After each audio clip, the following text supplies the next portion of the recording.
Welcome, welcome, welcome, everybody. Man, what a beautiful Wednesday we had here at the house, and I hope everybody else did too. Oh, man. The sun was very warming and kind to our spirit today, and um, it was just a beautiful, beautiful day. And I don't even know what the temperature was, but it was nice. And I hope everybody else did too. I'm sure you did. Um, want to thank everybody for joining us as we're jumping on. We're going to say hello to everybody, and you can see them commenting there. My sheepdog is sharing their comments as they're jumping on and saying hello.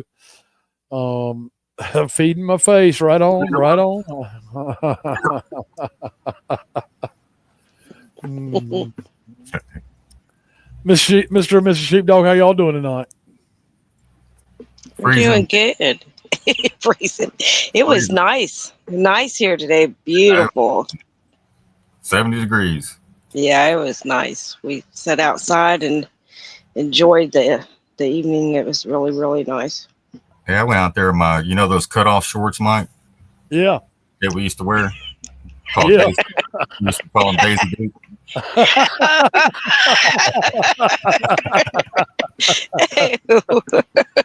No. Flip flops. Oh my gosh. Man. Oh, I remember the first time seeing Dukes of Hazard on TV. I think I was like 13 years old.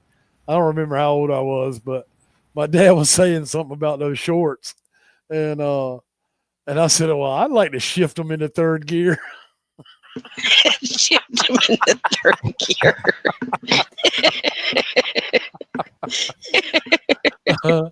My That's dad funny. like to fell out of his chair.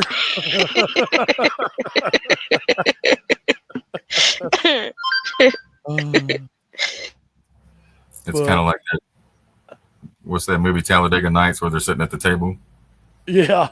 And the kid smarts off to his grandpa. Anyways. Right? Yep. But in the 80s, we wore them shorts. Hey, my dad wore them, cutoffs, Oh yeah, he did. with the Yeah. damn frizzles there around the edges and shit. Looked like Oh yeah. And those big sunglasses. with the Yeah. big glasses. Big extensions from like his cheek all the way to his forehead, top of his hairline.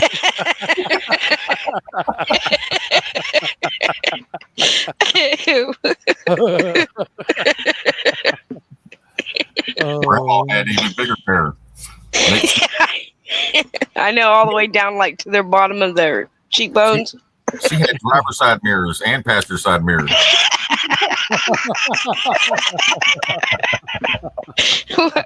Right, the styles. Oh my gosh. oh, that's good stuff. Oh.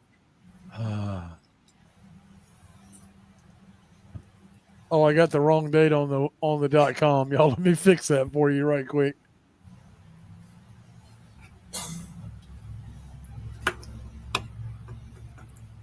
Yeah, but other than that, it was a nice day. Right? Real nice. I Yeah. got some sun where I hadn't had sun in a while. Let me tell you that. Oh my gosh. Ain't no sunshine when I'm getting she's started early gone. for some reason. I don't want no tan line showing when I go out there in my Speedo. Ew. Gross. That's so gross. And don't go to Miami if you don't like Speedos on old men. Oh, that's so funny. Oh, Oh, ain't no sunshine when she's gone. Hey, sun shines on a dog's ass every now and then. that's right. Oh, ooh.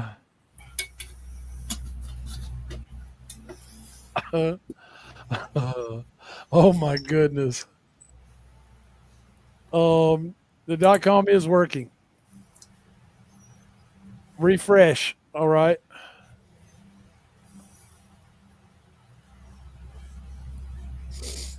Yeah, the .com is working.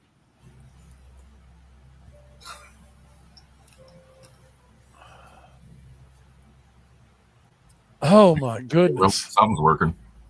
Yeah, right. Uh, uh, Dirt Digger over here said, I still cut my blue jeans off. Need some shorts. Right? Yeah, we do that too. Yeah, you take the old jeans, you got holes in them, you just cut the legs off, right, all the way up to the. Oh, hell, they buy them that way now with the holes in them. That's right. We sure do. I saw one little girl the other day. I said, you need to get with your mom and go back and get the rest of them britches. Please tell me you got 50% off. Right? She didn't like that, but it was okay. Oh my goodness.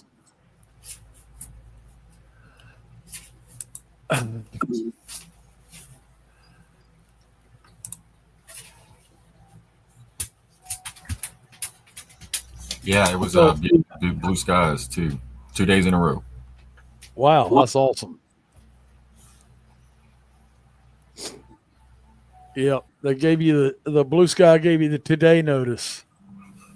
Today you may notice my ass ain't gonna be blue anymore.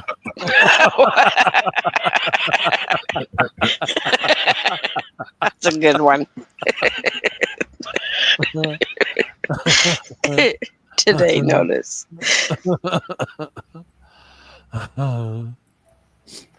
So, folks, it has really been challenging times, and we are still so positive about the things that are coming. Okay, yeah, we got some lessons still to learn, even ourselves, right? But the judges, if you will, are in place. They're doing their thing. The Trumpsters knocking down the U.S. corporation. Both wings are being taken down. So the bird is no longer in flight, right? Back to the Republic. That's right. Going back to the Republic. And we're learning a lot about common law and true native or indigenous, and even further back to being an aboriginal. And that's the first thing I want to share with you today is a little bit about what it means to be an aboriginal. I found this very interesting. Mrs. Sheepdog posted this from some classes that were put out by the Aboriginal Moors 7 to 9 years ago. So, let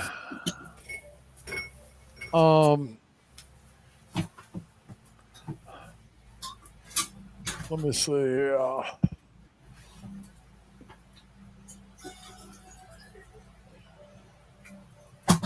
Kind of where I want to start at today.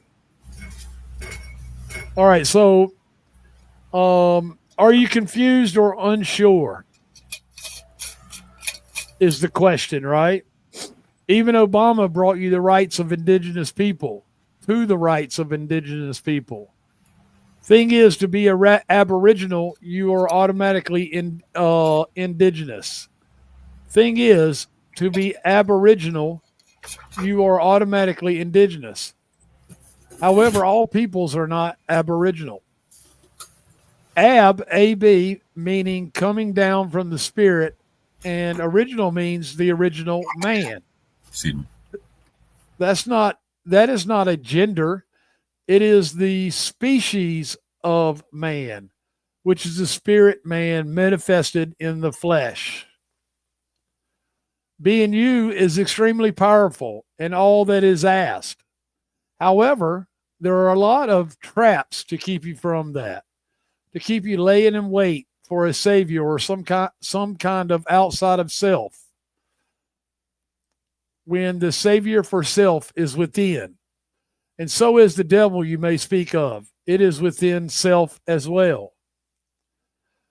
So aboriginal folks, it's not a an old tribe out in the rainforest. Like they pitch to us on some in some parts of history and entertainment, right?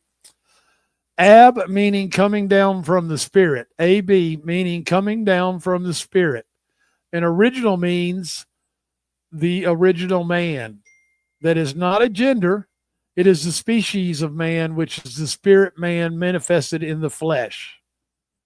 Okay? That is huge, I thought. And that's kind of where I wanted to start tonight. Then another piece that Mrs. Sheepdog pulled from that class was I thought very important too. And of course, we're going to have some jokes here in a few minutes, but I just feel them coming already. But it's about being able to identify yourself. Okay. This piece says there exists no law preventing the establishment of an allodial identification card. In fact, Aboriginal and Indigenous people have the right to establish their own identification that must be respected. Even unto federal law, of which all states and several states are an enclave of, proof of same is their FID number, federal identification number. The federal government cannot violate the law of the land either. They are likened to a management company to ensure the states and several states come into the union and follow the law of the land. Okay? This is what a republic does, not what the corporation. All right. We're going to tell you more about that in a minute. Okay. But listen, follow along carefully. Take notes if you can. All right. All governments are to protect, secure, and preserve the rights of the people and the law of the land.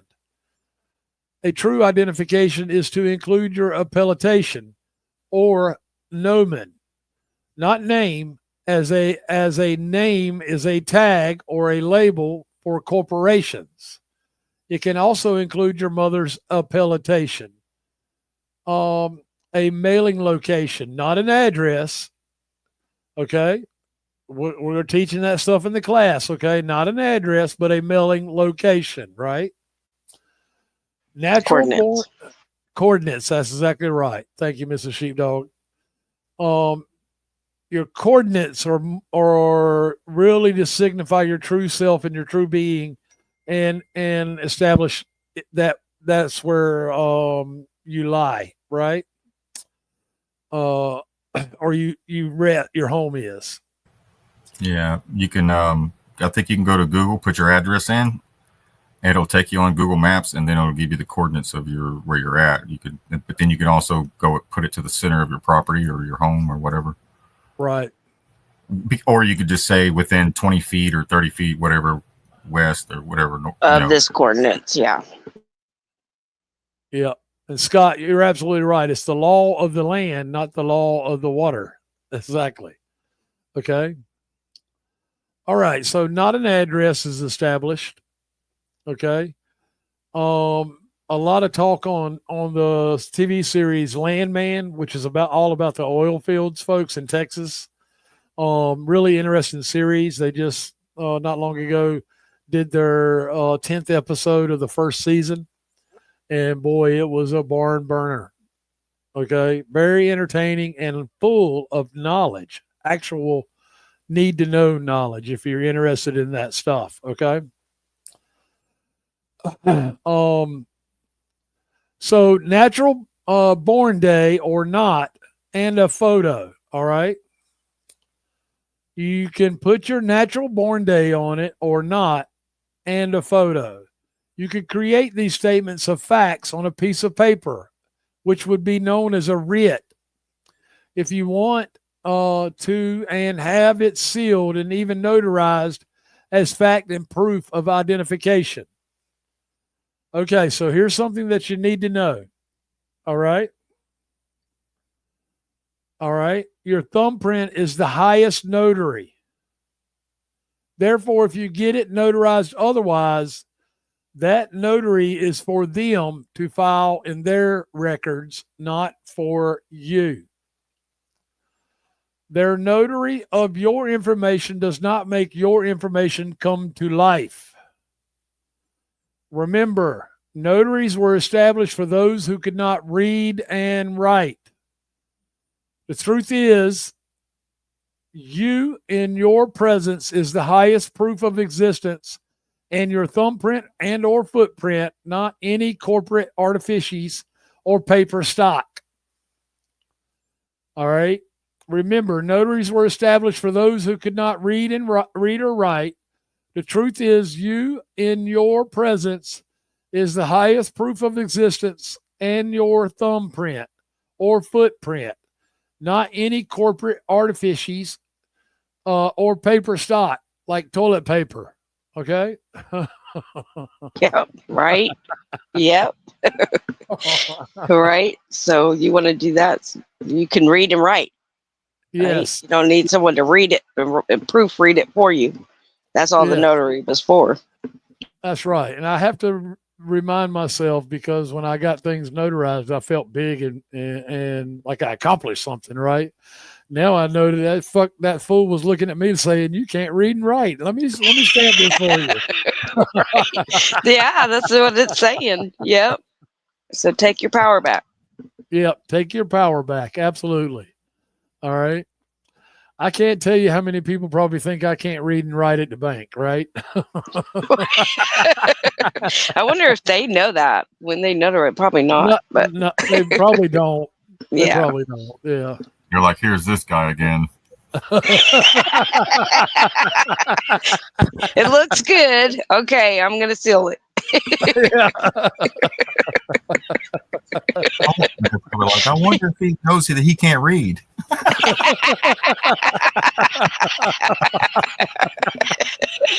Oh my gosh. You go to buy a car and take it to the bank to get everything notarized. Oh my God. They even let you park in the handicap, Mike.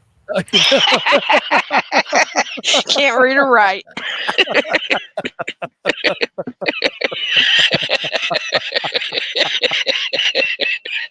Oh, oh, oh. Terry, I imagine you probably didn't know that, Terry. Let us know if you knew that, but that's what we found. And then it was confirmed in this class, notes from this class, right? Yes. Bring your seeing-eye dog, right? Thank you, Lydia. She said, what? Go ahead. Lydia said, what? Mike can read? Well, that's scary. We're going to have to send tonight's video as proof. Yeah. Have time stamped and everything. 226 at 721 Central. Oh. It's a miracle. Right. They were right. There was going to be a solar flash. Yeah.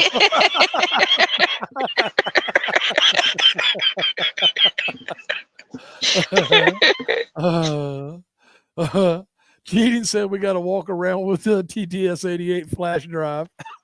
There we go.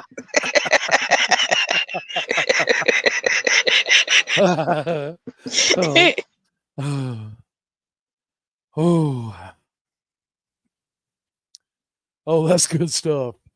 I told y'all before I read that the jokes were coming. I could feel it. Yeah, they are. That was good. Need a laugh though. That's right. Yeah, absolutely.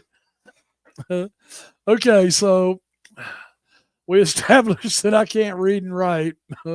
I'm marked with an X, right?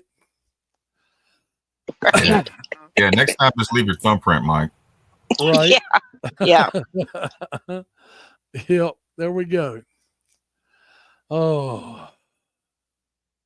Chef Renee said, pass the brownies, please.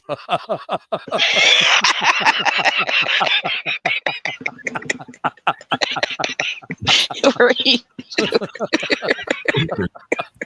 I just got it.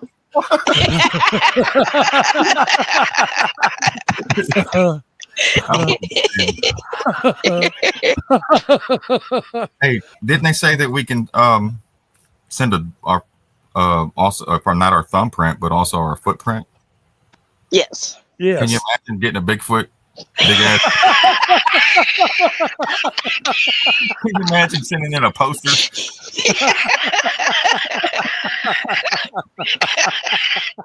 I think we'll stick to our thumbprint. Unless you got tiny feet, I guess. I'm just saying. Pick up the whole damn page. They gotta lay it out on a big ass table just to look at it all. Tenderheart said, Sheepdog, what you smoking, Willis?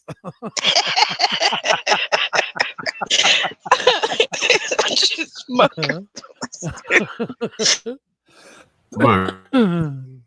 I didn't write the script. I just tell the jokes, guys. Right. Excuse me.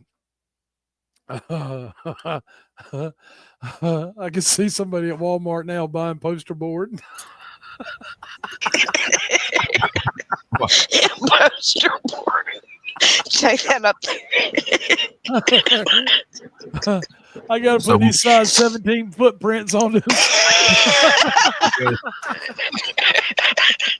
Call these shacks.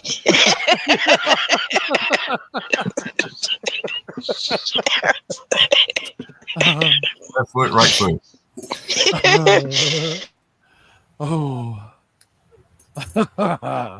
They send it in to the Smithsonian and they found a Bigfoot. Oh, somebody said it's 420 somewhere. Right. Yeah, on the East Coast. Right. It is 420 on the West Coast. Might be. Yeah. Yeah. Well, it's 3 hours behind. Yeah, 420. Yeah, it is. Yeah. West Coast. Yeah. I missed it. I'm Central. Yeah. Central. Yeah, not Central Casting, but yeah. Right. Right. All right. Okay. All right. So I'm going to attempt to go on to the next piece. So the moral of the story is don't go get a notary because it means you can't read. Right. Exactly. And you're confirming that. Yeah. That's why they read it back to you, right? And then they say, "Is this true?" Yeah. Yeah. You memorize it. So just for Yep. You should be able to remember this one. This is an easy one. Yeah, absolutely. So we shared the Clearfield doctrine a couple of good days ago on the show, and we shared the notice of its implementation, and we talked about you making social media posts on social media because you need a timestamp to publicly notify the people that to whomever needs to know that you don't identify as a U.S. citizen. All right, and 18 U.S. Code 911 went into effect on February the 24th, which was 2 days ago. Okay, right now they're only concerned with it being in effect is the federal employees, like the politicians and stuff. But it will come our way here shortly in the play out of what's going on, right? So, months ago we started telling you about 18 U.S. Code 911. All right. There's a lot of 911 comms in the 4547 and the whole Trump Codex and all. This being one of them. All right. Nothing for you to fear. Just make you a simple social media post that says, I'm not a U.S. citizen. All right. Your vote, your vote was your consent to be considered as a U.S. citizen. A lot of people think it's your voice when actually it's not, because your vote is never decided whether there's which president went in or not. Okay, I know some of us may want to believe that, but that's just not the case. All right. Again, you need a notary to sign off on that, because you have to figure this stuff out in order not to get caught in the trap. Remember, the first post said there are a lot of traps out there, right? So the Clearfield Doctrine is the notice of the whole piece that's being brought down and giving back the public its power. Okay, not that we have to be giving it back. We just have to recognize that they think they stole it, and we're telling them is that shit ain't flying no more. Okay, so notice of res judiciata and stare decisis. United States Supreme Court, Clearfield. Go ahead. You're right. You probably can't read. Just play, Mike. Go ahead.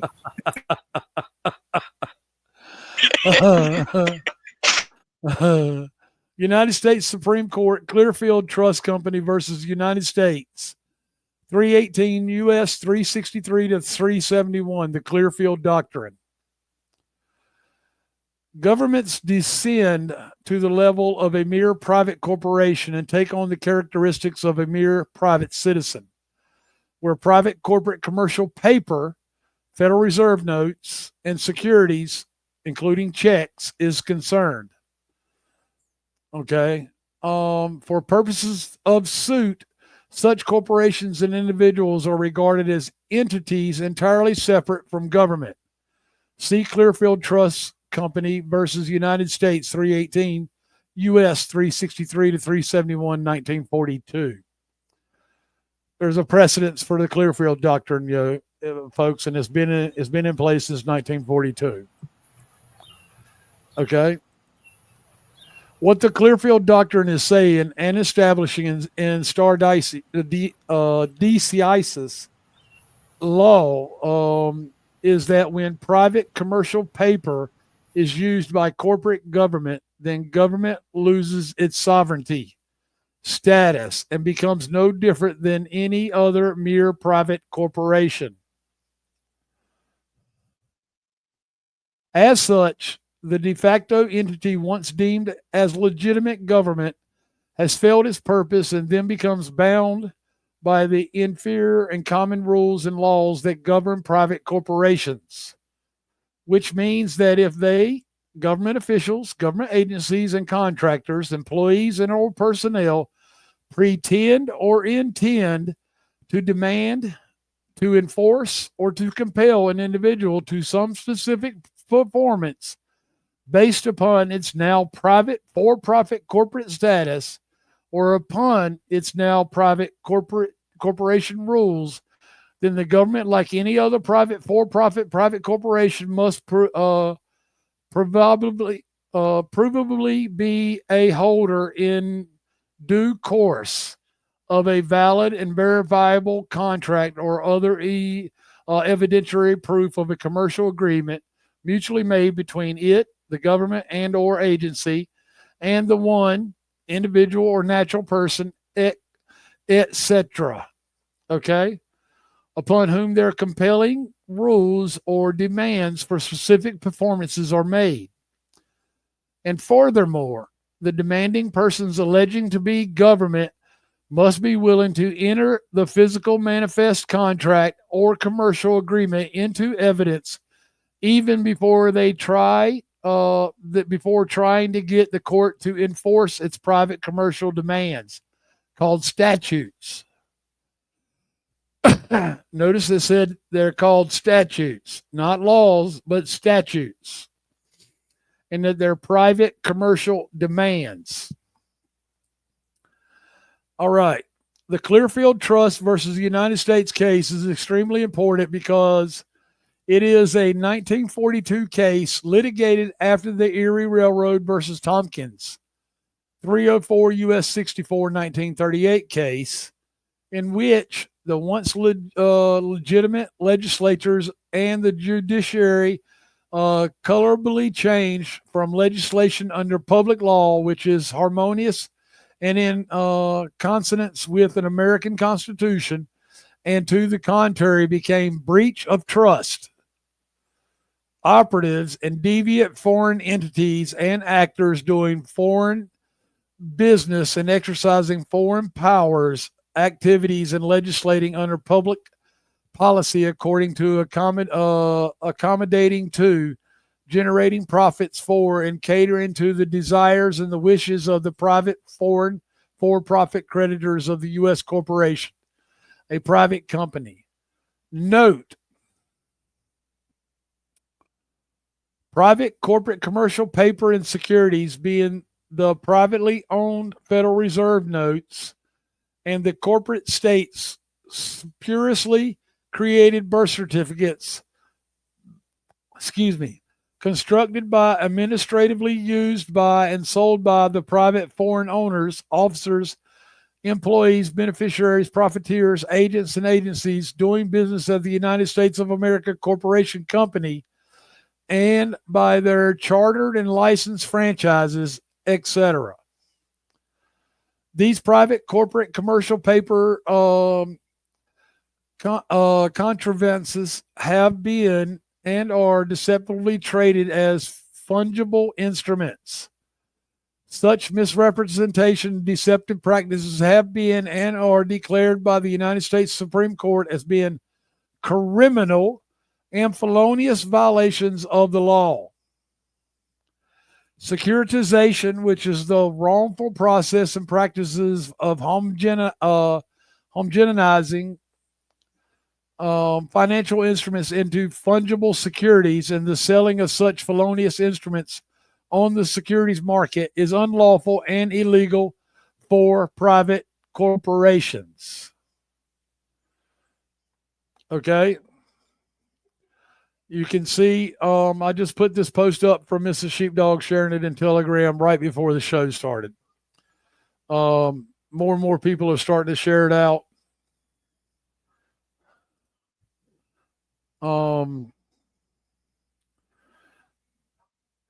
It is absolutely the foundation for enacting 18 USC 911.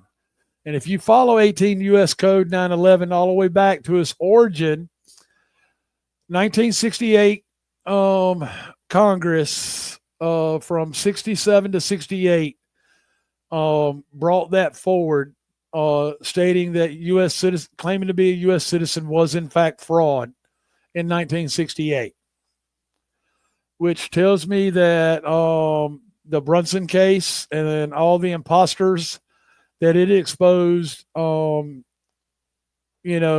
something that they didn't have to do. They just had to tell you about the history. Okay.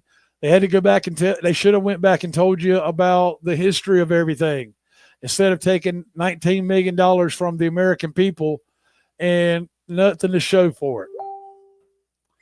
The 2020 election is a moot point at this point. Trump's back in office. If he pushes it, then we got to revert back to it. What's happening right now is, in fact, bringing down the U.S. corporation. Now, I told you a while ago, it is, in fact, going to turn to the people, because that fiat currency that we're talking about in the Clearfield Doctrine, it is absolutely going to cause us problems before we get to the gold-backed currency. We've told you this. That's why we told you about the bump. Hang on to it. Don't pay bills with it. Other people are starting to say this too with their receipts, okay? There will be an influx of fiat currency. Before we get, there'll be a 2-week period, or what seems to be a 2-week period by the data and research right now, before we get to the gold-backed currency. Okay, we don't know when it's going to start, but it could be any day now.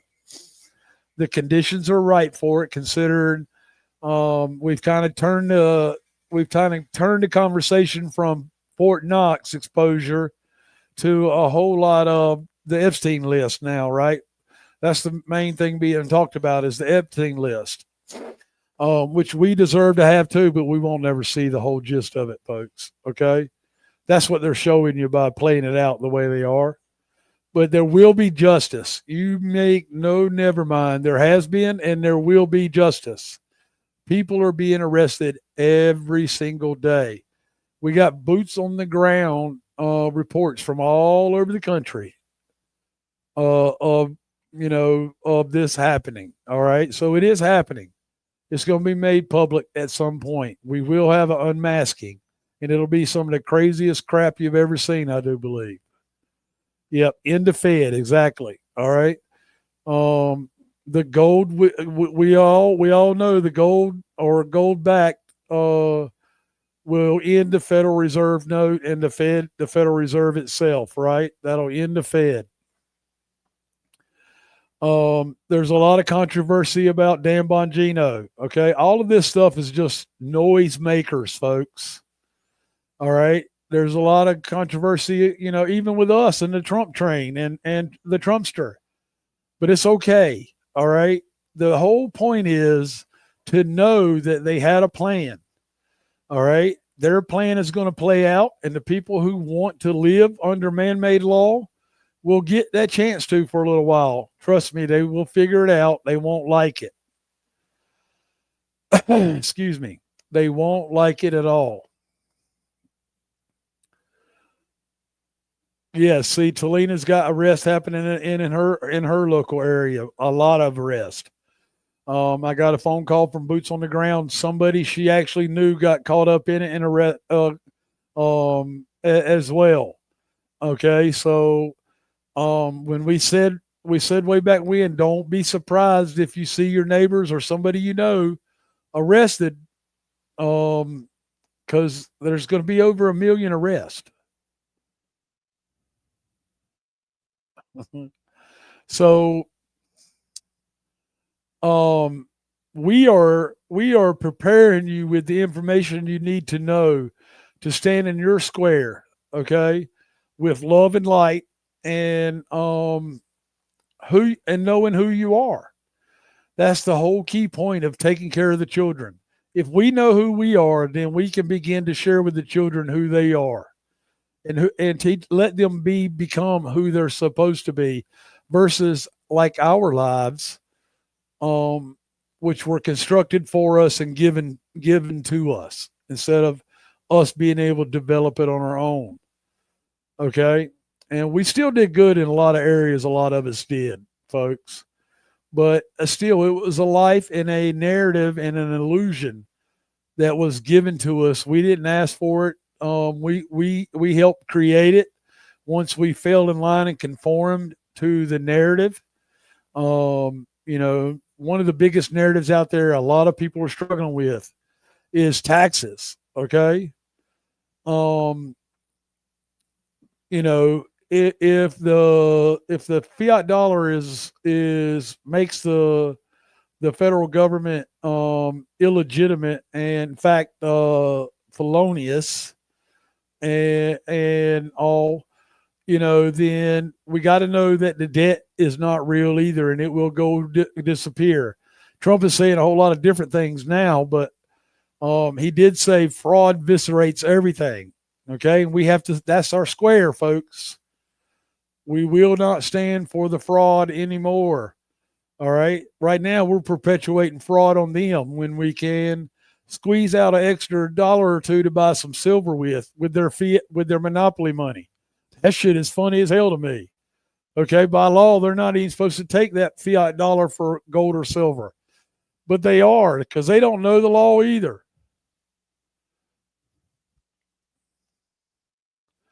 No, you don't need a bunker. Don't need a bunker cheating. The need for the bunker is over with. We are going to have Project Bluebeam, folks.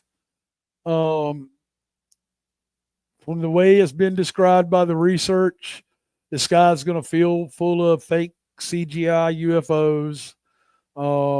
The fake Messiah is going to come down. you know, the fake Messiah is going to come down. They're going to demonize that, and we'll get on with the program. We'll get on with the program and have the real UFO event, okay, which is not a really UFO if it's been identified as a flying saucer, then it's not unidentified, right? Such an oxymoron we keep falling for, right? Say what you mean and mean what you say is so huge right now. Hot dogs, get your hot dogs. Right on, Jacob. You haven't said that in a good bit. Yeah. He ran out of popcorn. That's what happened. Right. So, absolutely, we're at the threshold of those events happening, and we want you prepared because we are landing our feet already in the de jour. Not everybody's going to, and that's okay. Okay. Trump is going to take down the U.S. corporation, liquidate all its assets. It's going to look like he's going to continue it, because there's people who just don't get that yet. Okay. And a lot of people are conservative Republicans. All right. You know, the only thing they know about the Constitution is the Second Amendment, right? You know, I'm not trying to be funny or anything, but you know, how can you know the first and the second? The first and the second, right? I'm not trying to be hard on nobody or say anything negative towards anybody personally, but they don't even know the Second Amendment when all they're worried about is their guns. You know, they still want you to get your fishing license and your hunting license and all of that, right? You got to get a concealed carry permit or a permit to carry. Exactly. But they know the Constitution, the Second Amendment. Yeah. You know, so it doesn't make any sense. It's like a oxymoron. Yeah, it sure is. Absolutely. Yeah. You say you know the Second Amendment and is the Republican Party, but then you go out and get all like you just said, all the licenses and stuff. Yep. So, you know, there's lessons to be learned still. Mm-hmm. But you know, leave that up to those people who want to live that life until they don't want to anymore. Don't cause a harm towards them. They're not going to cause harm towards you, except for when they'll come to you, not understanding what the hell is going on. Or there's a lot of them that have been pretending to be asleep because they want to have a certain group of people in control over the others, as well. So no fear, folks. Stand in your square. We are learning the knowledge and putting it to use. Knowledge without application or action is useless. Okay? But a lot of people are coming out of their comfort zone and saying, hey, I'm going to stand up. Now, I said something on the show, on the live Q&A last night that really sparked a nerve with a lot of people in a good way. What did we start this for? No more dealing and trafficking our children the way they have been. Through the birth certificate, through rape and all the evil shit we've heard about over the years. No more of that. We're done. That's right. If there's a hint of it, if there's a hint of you wanting to backslide because you think it's too tough or you're confused, remember the kids. Okay? I'm telling you, I get fighting fucking mad. Excuse my language. All right? I dropped the F-bomb, but I get fighting fucking mad when I hear this shit. All right? No more trafficking our children. No more dumbing them down. You know? No more kids going into notaries like me. Save your children from the notary. Get them some books before they make it illegal. Right. Okay. So I'm being serious, folks. I'm being serious. There are kids in this country who don't even know what their real name is. A lot of them don't even know who their real parents are, and we may be some of us adults may be that way too. It has to stop. Okay, love each and every one of you. We're gonna act on the knowledge. We're gonna continue to share the truth, and when we step in the wrong hole, we're gonna tell you we stepped in the wrong hole. Okay. The government and all the actors, none of that is for us. I don't care who it is. Okay? I do not care who it is. Yes, it makes me madder than anything too, Diddle. Yeah, I mean, mad enough to eat a banana sandwich with mustard. That's pretty mad. I guess I got to learn how to read labels too, right? And cook or something. Right. Right.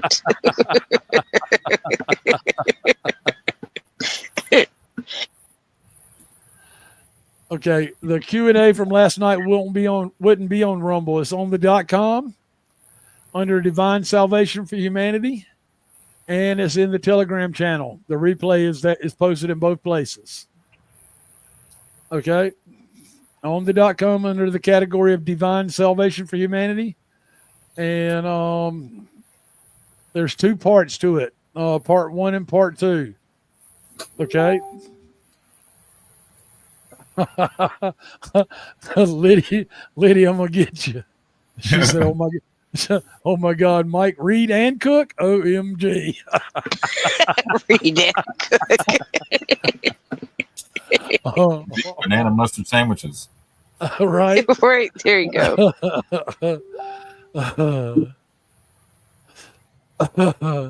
Love you, Liddy. So with that, I'm going to yield for tonight. I'll jump in with the sheepdogs and what they share. Y'all have fun, guys. I'll be right here. Well, at least you're eating bananas and you don't have one in your tailpipe. Right, exactly. Right. The old banana in the tailpipe. Oh, that's good stuff. Hey, Mike, what's the biggest steak there is you ever seen? The porterhouse. How big is it? Like 72 ounces, 3, 4, how many pounds? 72 ounces is the biggest one I've ever seen. Yeah. 16 ounces in a pound, 1 bite at a time. 1 bite at a time. Do you have tools? Absolutely. Okay. Now, with that being said, my point in bringing that up is to say this information can seem like a biggest steak in the world that you can't eat in one sitting, like this hamburger on the screen. Right. You have to eat it 1 bite at a time, the information, and you have tools. You got a knife, spoon, fork, right? Publications would be that, all different tools along the way. You don't have to eat the whole damn hamburger right now. Don't let it overwhelm you. Don't let the information overwhelm you to the point to where you give up or you quit. Just look at it and say, okay, I'm going to eat this 1 bite at a time, only as much as you can eat, and then take a break, and then do it again until it's all gone, until you're satisfied, right? Yeah, it's all consumed. Yeah. So it's all about consuming the information little at a time at your pace. It's no rush unless you're trying to win some hot dog eating contest. Hot dogs. Where's your hot dogs? So with that being said, we're going to move forward. So if the stuff we say a couple things a few times over and over and over, don't worry, they've been saying it for decades, trying to wake us up since 1933, 100 years. All right, waiting for us to wake up to the fraud, to the slavery, the mental slavery, the physical slavery, right? Yep. Not knowing that you're in a prison, right? And some of your scriptures in the Bible talks about visiting the prisoners, right? And giving them food. Food is what? Information? Water? Knowledge. Yep. Right? But it's the man that can go visit the prisoner and free him from the prison is the one that's successful. Right? Yes, You have to absolutely. free yourself from the prison. We could give you we could feed you, water you, and all that stuff like that, house, all that. You could have all that provided. But it's up to you to free yourself from that prison. But we're getting there. All right, so let's go to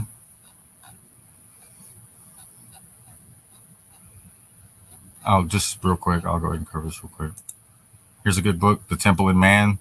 This shows that most of the layouts in their grids, their living grids, were at the exact measurements as the human body, which the golden ratio, like your ear, your arms, your forearms, all that equals the same. And they put that out.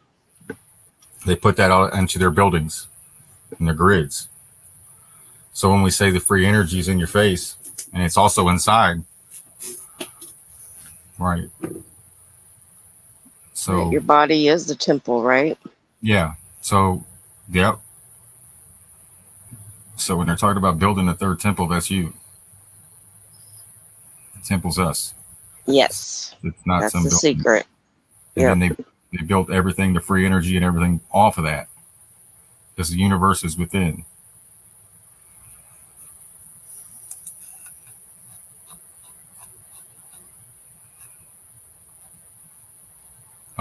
Kash Patel said he was going to release the Epstein list day one. Right? Yep. When he got in. Right. Right. So what's the holdup? Is what they're saying on Twitter. What's the holdup? Right. And the lie detector determined that was a lie. Right. Maury, when the results came back. But they say timing's everything, so we'll see. Moving on. Oh, let me go over here. So as I present, it's going to spark conversation as we move forward, like Mike said. But I'm going to go ahead and share this from TikTok. This is from Constitutional Academy. Constitution Academy on Twitter. I mean, not Twitter. This is TikTok. Yeah, TikTok. Oh, hold on. No volume.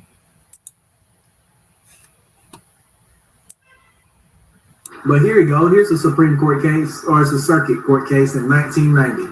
Federal Reserve notes are not dollars. I said this the other day. Federal Reserve notes cannot be exchanged for gold and silver. And then it says it again in the same case. Federal Reserve notes are not dollars. You know what a dollar is? A dollar Did you hear what he just said? Federal Reserve notes cannot be exchanged for gold or silver. Yep. Remember I told you I was doing that? Yes. Trading fiat for actual gold and silver. It's the only time in history I think you'll be able to trade fake money for real gold and silver. Paper for metal. Reserve notes cannot be exchanged for gold and silver. Yeah, you heard that? Federal Reserve notes cannot be exchanged for gold and silver. Yep. And then it says it again in the same case. Federal Reserve notes are not dollars. You know what a dollar is? A dollar is the word dollar, D-O-L-L-A-R, comes from the word thaler, T-H-A-L-E-R. And the word thaler means a thing that came or comes out of Joachimzathal. The thing that comes out of Joachimzathal was a city in a region inside of Bohemia, which is now under Germany. Joachimzathal Bohemia, like Bohemian Grove? produced two commodities. They produce uranium and they produce silver. So the thing that they called the thaler, which was a thing that came out of Joachimzathal, was silver. So we get to the Circuit Court of 1990, the United States Circuit Court, and they tell you Federal Reserve notes are not dollars. Why? Because they cannot be exchanged for gold or silver, right? Because only gold and silver can be considered dollars. Why? Because a thaler is the thing that comes out of Joachimzathal, which was silver. It still comes out of there, out of that region. So go look up Joachimzathal. Go look up where the word dollar comes from. It's German, which is where all the bankers came from by way of Rome. Wow. By way of Rome. What was that, Miss Sheepdog? Can't hear you. No, I just said, yeah, out of Rome.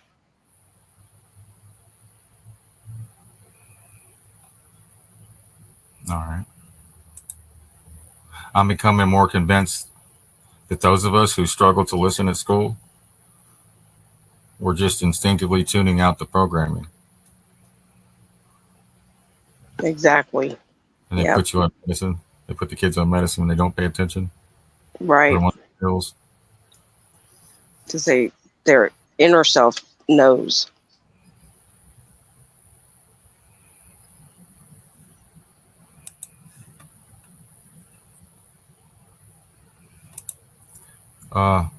This is on Twitter. They say the first arrest will shock the world. Well, hell, at this point, any arrest will shock us. Right? My gosh. From one of the, the top people. Yeah. Yeah, this is on X. All right. That's good stuff, right? Like that. Right. My gosh.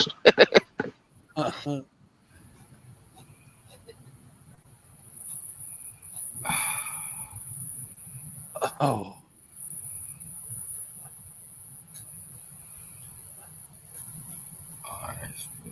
We got the planetary alignment, as they say on the news this week, right?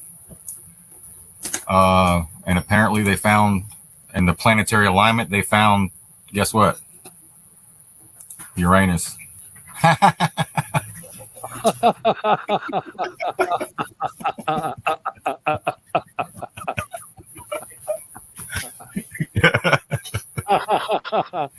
Toilet paper stock just went up. I was waiting all day to say that one.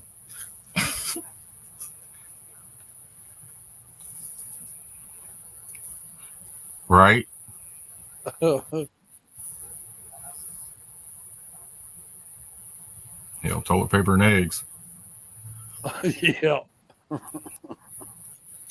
Fort Knox is going to be interesting.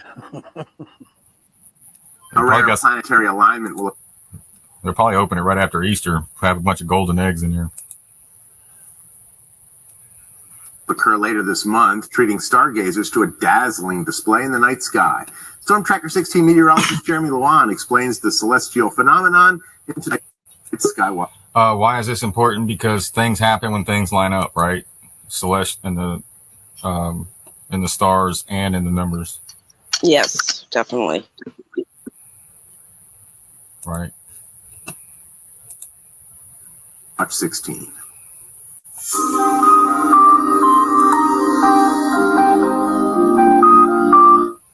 We float through space revolving around the sun, along with 7 other planets and 5 dwarf planets, including Pluto, which was demoted from its planetary status in 2006. Sometimes we look up and notice Mars or Saturn flashing brightly in the night sky. For the entire month of February, 6 of the 7 planets are visible simultaneously. This is an event sometimes called a planetary parade, when 4 or more planets line up in the sky at once. But on the evening of February 28th, we will be able to see all 7 planets in the sky at one time. Y'all see An event that? that's Y'all see? Yep. Yeah. There's Yeah. Uranus right here. Mars-a-Lago.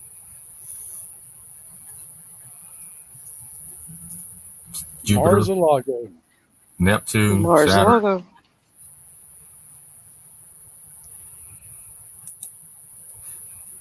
sometimes doesn't happen for decades. All planets orbit the sun along the same flat plane called the ecliptic. Over time, they catch up with each other, and when they pass Earth, they seem to line up in the sky. So y'all know how to find Orion, right? Most of you see the 3 stars lined up. Looks like a man standing here. Beetlejuice, the movie that they put out.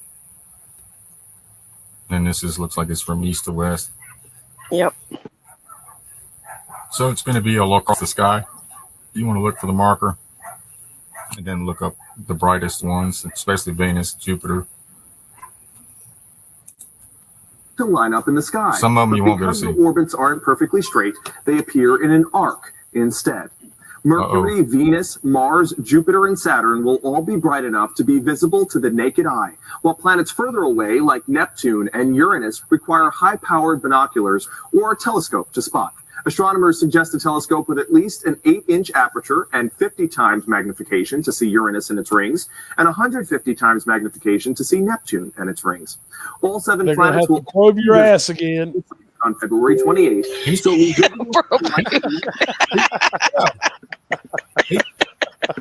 He pronounced Uranus. I'm like, I've been saying it Uranus, yeah. wrong. I've been looking for Uranus my whole life. I've been pronouncing it wrong.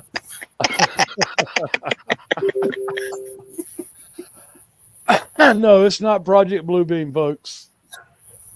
No, It's not Project Bluebeam. This is real. It's a You celestial. Yeah, it's Yeah. a celestial numerology. Okay. Yep. And you notice he said arc. It's an arc, Yeah. right? Yep. Arc. That's very important.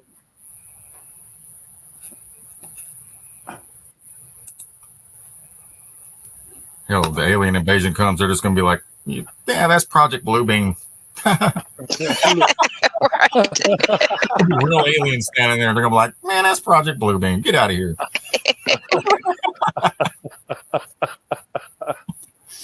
Oh, They're going to be like, man, these people have no fear. right. They looked at me and didn't even believe I was real. Oh, speaking of not real, right? Before and after pictures. Oh, yeah.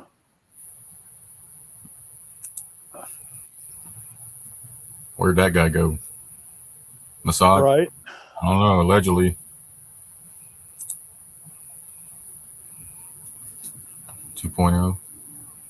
Now I remember where I saw the 72-ounce steak. It was John Kennedy, and it was called an Old 49er, right? The Old 49er, man. You can't eat it all. What was the name of that movie? I don't know why. Off picture of what's his name made me think of that, but it did. Go ahead, keep going. I'm sorry. Be careful with I'm sure everybody knows about rabies vaccinations. We've already talked about that here. Picking the right one if you're going to have to get it. The one without the because there's one that's killing a lot of pets. It's got the mercury in it. Mercury, yeah. Yep. It's the rabies vaccination right now. Yes. Well, speaking of Project Bluebeam.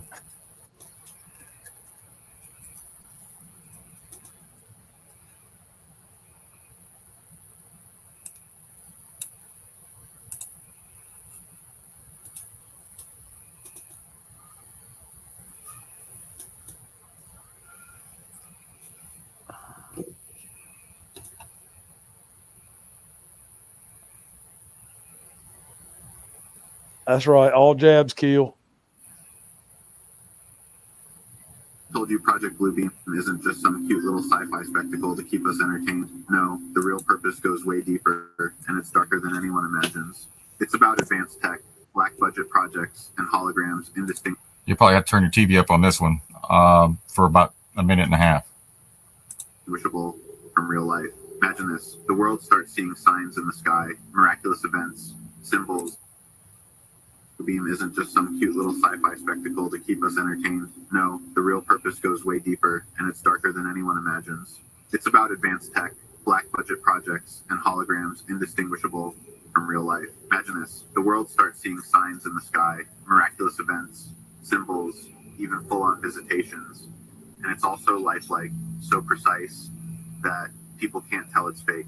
They're mesmerized, convinced that they're witnessing something divine or terrifying. And that's when the real agenda kicks in. Because think about it. If you control the sky, you control the narrative. You could make people believe in a new boogeyman, some threat they can't escape from, or rally them all under a new Messiah-like figure, someone who claims they have all the answers, who will keep everyone safe as long as everyone falls in line. Some people say the tech has been around for decades, waiting for the right moment, and that moment, it's when the oligarchs have the entire population so desperate, so disoriented, that they'll easily be united in fear or hope, all directed exactly where they want it. And who would question it? The signs are right there in the sky. So the next time you hear about strange lights, figures in the clouds with all the solutions, just remember someone somewhere might be playing the ultimate trick on the masses. And if you don't think they'll go that far, think again.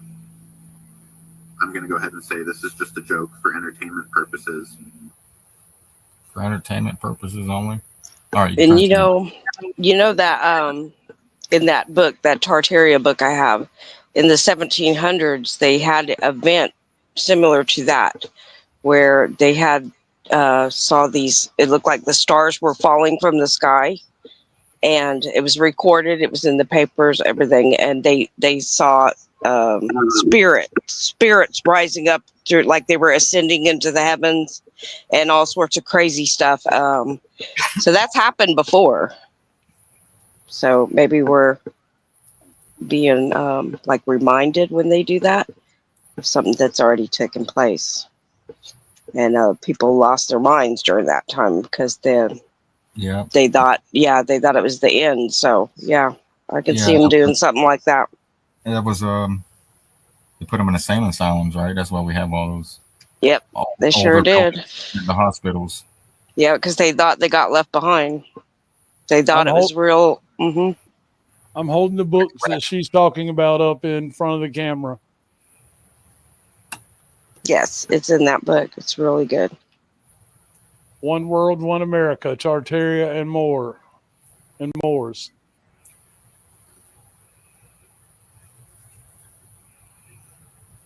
Yep. And there's different kind of Moors, all different colors, right? Yep. There's a light-skinned Moors. They're called Bidens. It's true. It's true. Dog, I thought I asked you to sign that NDA.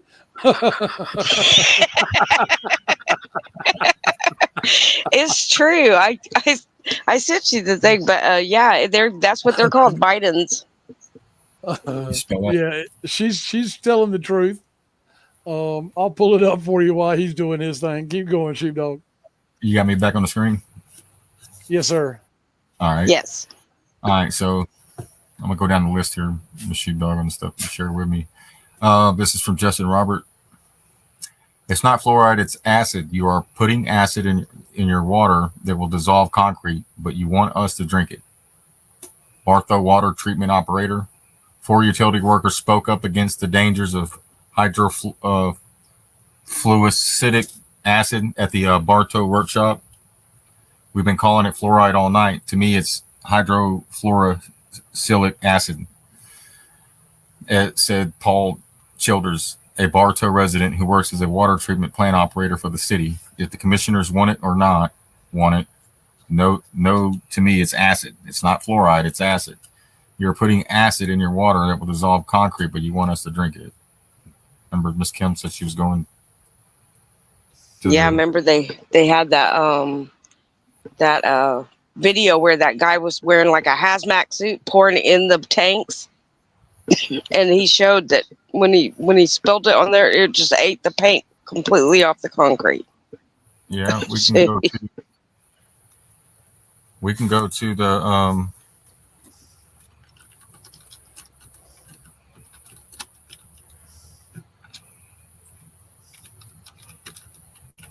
eats concrete. CRETEC.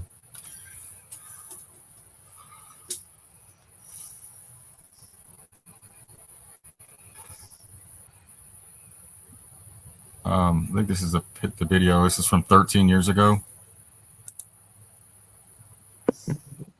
Fluoride spill, what he's calling the acid, though. First, hazmaters all across our area responded to a chemical leak this afternoon in Rock Island. The chemical was so strong that it was burning through the concrete there. News 8's Christy Mergenthal has the latest. It was just before 1 o'clock Thursday afternoon when hazmat crews were called to the Rock Island Water Treatment Plant for a chemical spill coming from this tanker truck. This corrosive agent. That's what they put in your water. It eats the concrete. Here's the proof. Mainstream media. 13 years ago.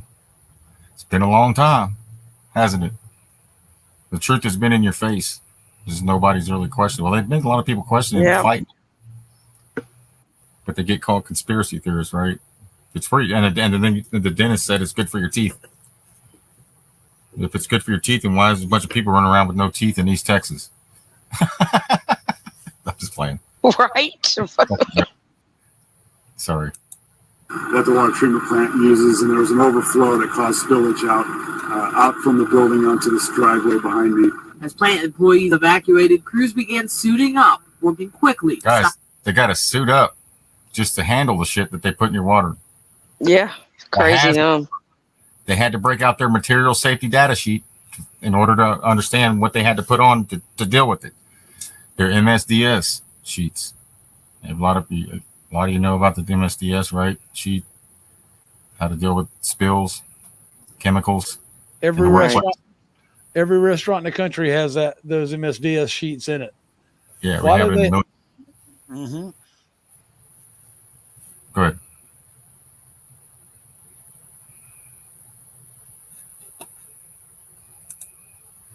You muted, Mike? No, sir.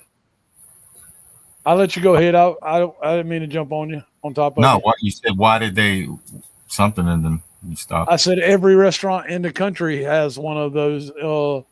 They have a material data safety sheet. In they actually have a 3-ring binder. Not only does the food, but the soaps and stuff also have those same things in it, including the water. Right. Yep. So they had to get that chemical in order to know what they needed to wear, what MOP level. Right. Full oxygen. See the mask with the supplied air. That's big. That's huge. Yeah. It says when you use chlorine in the water with fluoride in it, it creates a strong acid. That's why it has to be mixed properly and tested. And Mike Dean asked if what day it is. It's hump day.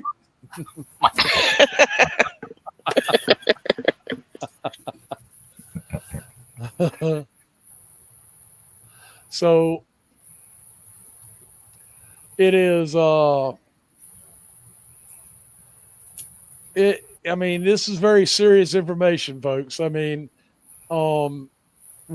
every city, every county needs to work on the going to their town council meeting and going after the municipality that runs the water system. Okay, if you're on a well water, you don't have so much concern, but in the rural areas, but a lot of the rural areas have been forced onto the county municipality. Yeah, city water. Yeah. Chloramine, absolutely. Cheating, absolutely. Keep going.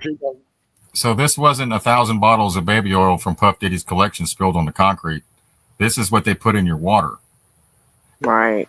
Right. So The leak that had begun eating through concrete. They stopped the leak using some earthen berms with dirt, sand, and some commercial boom equipment, and had it contained pretty much to this facility. I could have saved them the cleanup and said, hey, scrape that shit up and put it in the damn water tank. Let's get this shit moving. Right. Oh my gosh.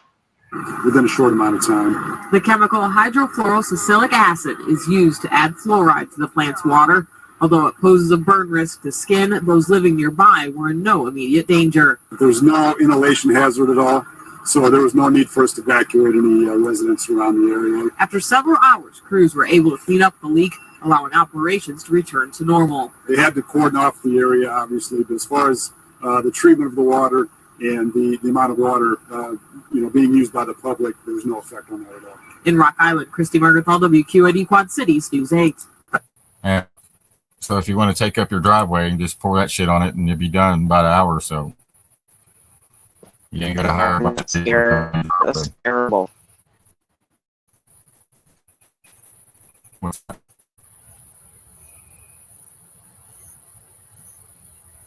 What'd you say? I said that's terrible, isn't it? Well, Yeah, we drink. lucky we're all alive, right? All right, this is Shadow of Ezra. We're gonna rewind this piece right here. We don't usually share a lot from Shadow of Ezra, folks, but when the information is good, it's cool to share. We just have to keep, where it's coming from in perspective. Okay. Yeah, he shared this guy's piece right here. That's why I'm sharing it. Right on. No problem. Share away, buddy. Yeah, this guy right here. Hey, yo, Pam Bondi, our DOJ queen. You said what? Epstein's client list is just chilling on your desk? That was like days ago. So where's the drop? What's the holdup? And Cash Patel, you were all A1. I'd spill the Epstein tea if I ran the FBI. A1's come and gone, bro. And the clock is ticking, so what's the deal? Dan Bongino, word is you know which country is blackmailing the big shots on that list. So what's that vibe? You scared to name the names? Scared of that creepy country? We already know they're on the list. DOJ queen, you said. Yeah, so people are voicing their opinions. Remember, I told you to speak out. Right? Like we're supposed to do. Yep. But he just don't understand that that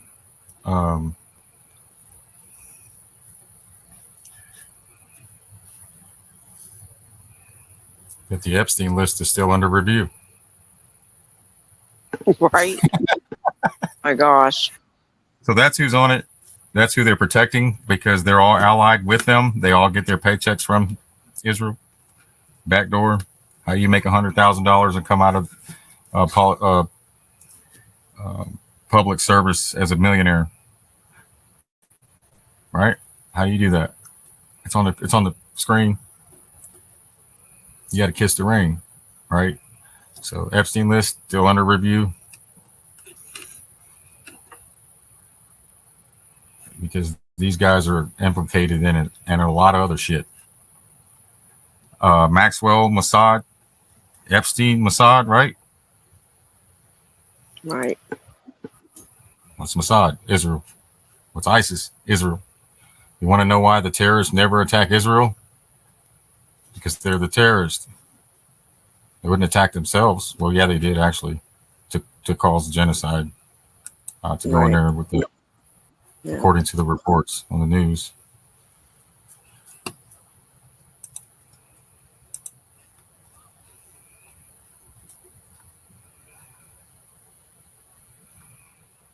There's your IM 369, right? If you only knew the Magnificent 369, then you would have the key to the universe. Keys of David. Yep. Iodine and Americam. Right.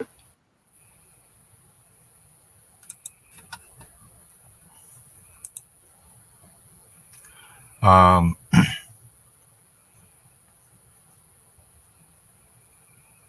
don't know where you got. This one is a man or a woman has the absolute right to face their accuser, and no corporation can satisfy this requirement. Without consent, no corporation or court has lawful jurisdiction over a man or a woman. I told you they were mere private citizens according to the Clearfield Doctrine. Yep.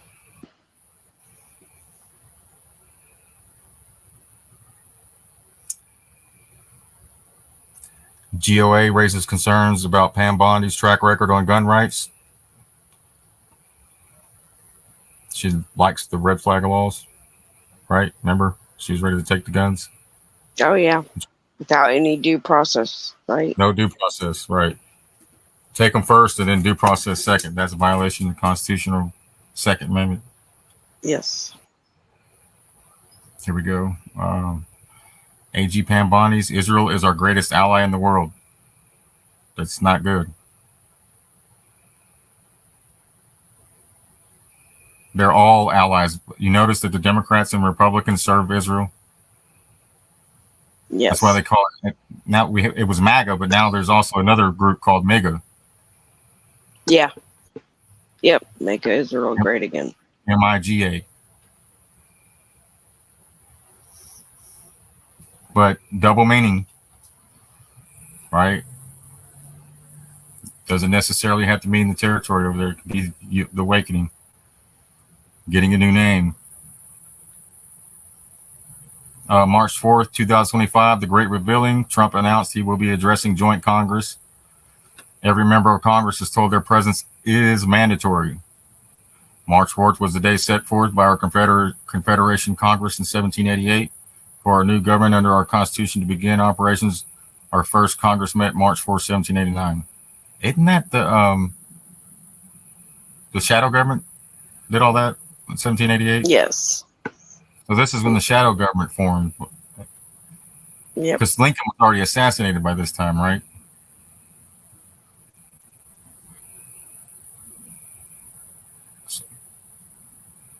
Yes. Lincoln was already assassinated. Guys, Yeah, Hayes the only one that brought in the real republic. Everything after it was usurped. Okay, including That's Lincoln. right. Yep. I'm wrong on the dates. I was thinking it's really 1880. 88 is what I'm thinking. Yeah, I was thinking it. So this is the republic, right? Yes. 13, right? Because I know we were a republic in Texas, and the capital was in Houston in 1840. Yes. It was right Before it got burned. Yep. Yep. The new earth is much sooner than we thought. Revelations 21. As we're living in the little season, it means that we're much closer to the new heaven and the new earth than we originally thought. Some people think that, or in the belief that we're going into 1,000 years of peace, but that time already passed. Look at Revelations 20 and 4. Talks about it in past tense.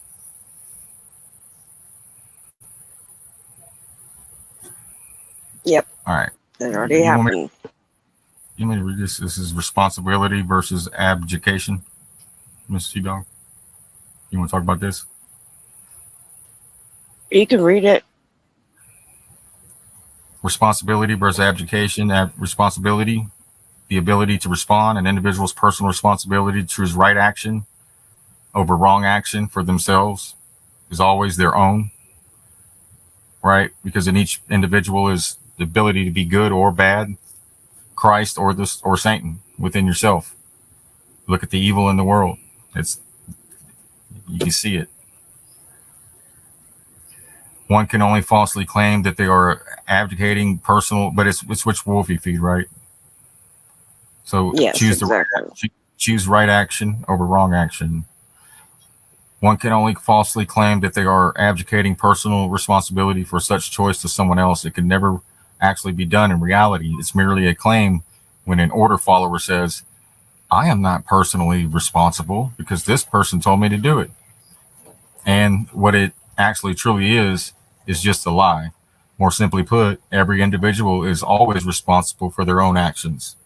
Our ability to respond is enhanced by becoming more of a sovereign being, a sovereign, self-governed, self-ruled, and self-controlled person. We can all control ourselves, right? We're not out of control, are you? Do you need the federal government to come in here and put you into control? Or can you self-rule and self-control and self-govern? So a sovereign, self-governed, self-rules, and self-controls person that takes personal responsibility over their thoughts, their emotions, and their actions, which are only the things that we have a right to control. Creating institutions of power and control to govern our lives and do things for us is an abdication of personal responsibility. Taking personal responsibility for our thoughts, emotions, and actions is the basis for discovering and understanding natural law. We have to be honest with ourselves to face what we are currently choosing to be through the three manifestations of consciousness. Taking a paycheck to violate other people's rights is not acceptable. I repeat, taking a paycheck to violate other people's rights is not acceptable. Currently, our economic system and basis for survival promotes such positions to be filled in order to survive, but it is not simply just a matter of doing a job. Following orders is not an excuse for violating the natural law rights of others when you do not have a right to do that. Remember in Nazi Germany, the guys got in more trouble. They said that they were just following orders. Yes. Mm-hmm. They told me to do it. Oh, so you did it anyway, right? Violating people's rights, harming. So lots of people erroneously believe that they can hand over their natural law right to defend themselves to another individual or entity. In making such a false claim, they have attempted to abdicate a responsibility which always belongs to them and can't be wholly given away. Justice against what's wrong doesn't come when we corrupt reality, truth, or morality. When we create falsity through false authority, injustice reigns. I'll share this link out, but it's called Responsibility versus Abdication.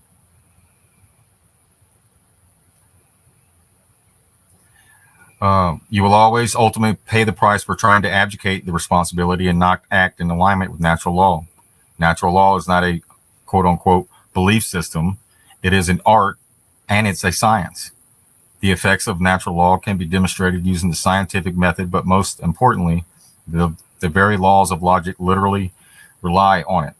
Natural law explains all the reasons for suffering in the world, and it shows us how to correct these problems.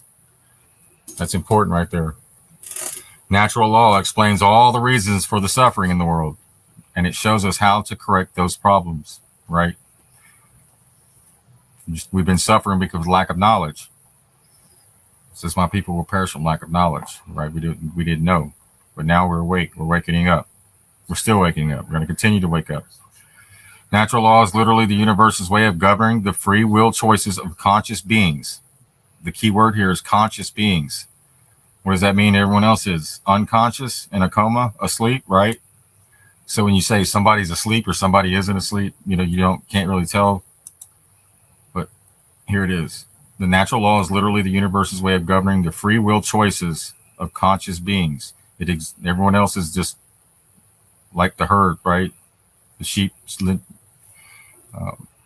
like the Pied Piper. It exists to facilitate the growth through learning from mistakes, right? It exists to facilitate the growth through learning from mistakes, and therefore the expansion or becoming of consciousness. Through our free will decisions, natural law is literally the parameters that keep us in check and tell us what we can and cannot do. It is an art because we can learn to master ourselves by obeying the dictates of natural law. The problem is the problem is that hardly anybody has any common sense. I was just fixing to say that. I was just going to say common sense. Natural law is common sense, is what I was going to say, but that's why I stopped. Yes. They didn't say it in the sentence.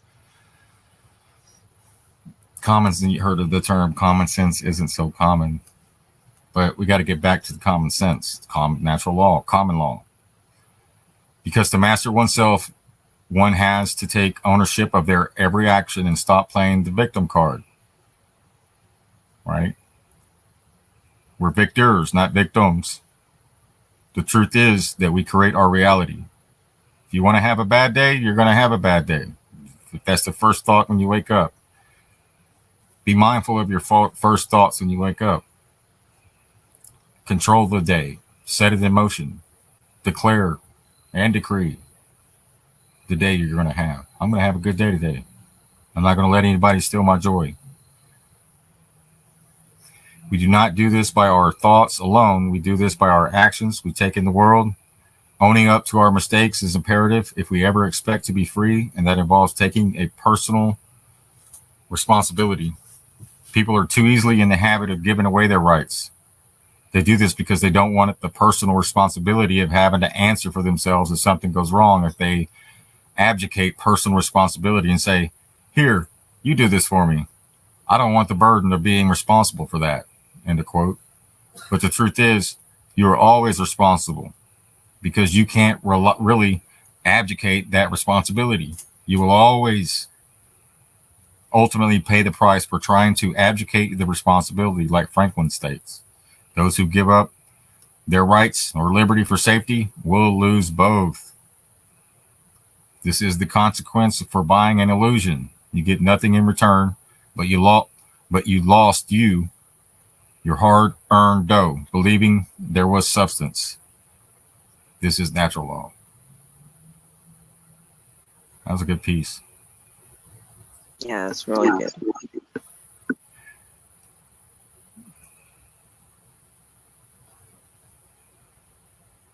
Moral That's a real culpability. good piece. Yeah, we got a video coming out on that tomorrow, hopefully, as well. That is a really good piece, folks.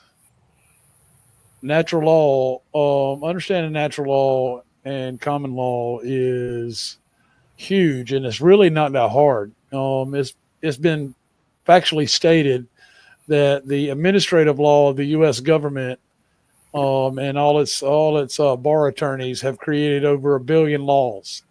There's no way in hell anybody could ever learn whether it's in the right or wrong, right? Right. And then by other people govern you, it throws off the natural governance that automatically governs you. So you think you control what you do, but you do have free will, but natural law keeps you in check, right? It will come back. What you do will come back on you, good or bad.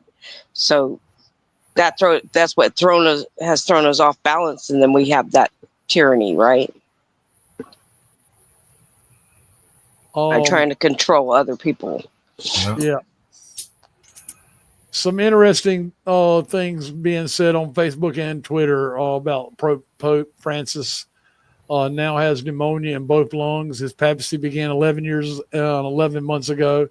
Q told us 11/11 America will be unified again. The Pope is 88 years old, ready to go 88 miles per hour into the quantum golden age. I don't agree with the quantum golden age part, but I definitely agree with the golden era. Excuse me. Yeah, the 88 is the gold and silver. It's the body and the spirit. That's right.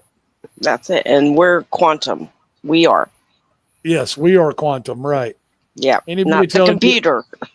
Right. Anybody telling you it's a computer is needs to have the mouthpiece slapped out of their mouth. No, I'm just kidding. We don't condone violence. Right. Yeah, it's all spiritual, yes. Chief Slappo, bring it back a little bit.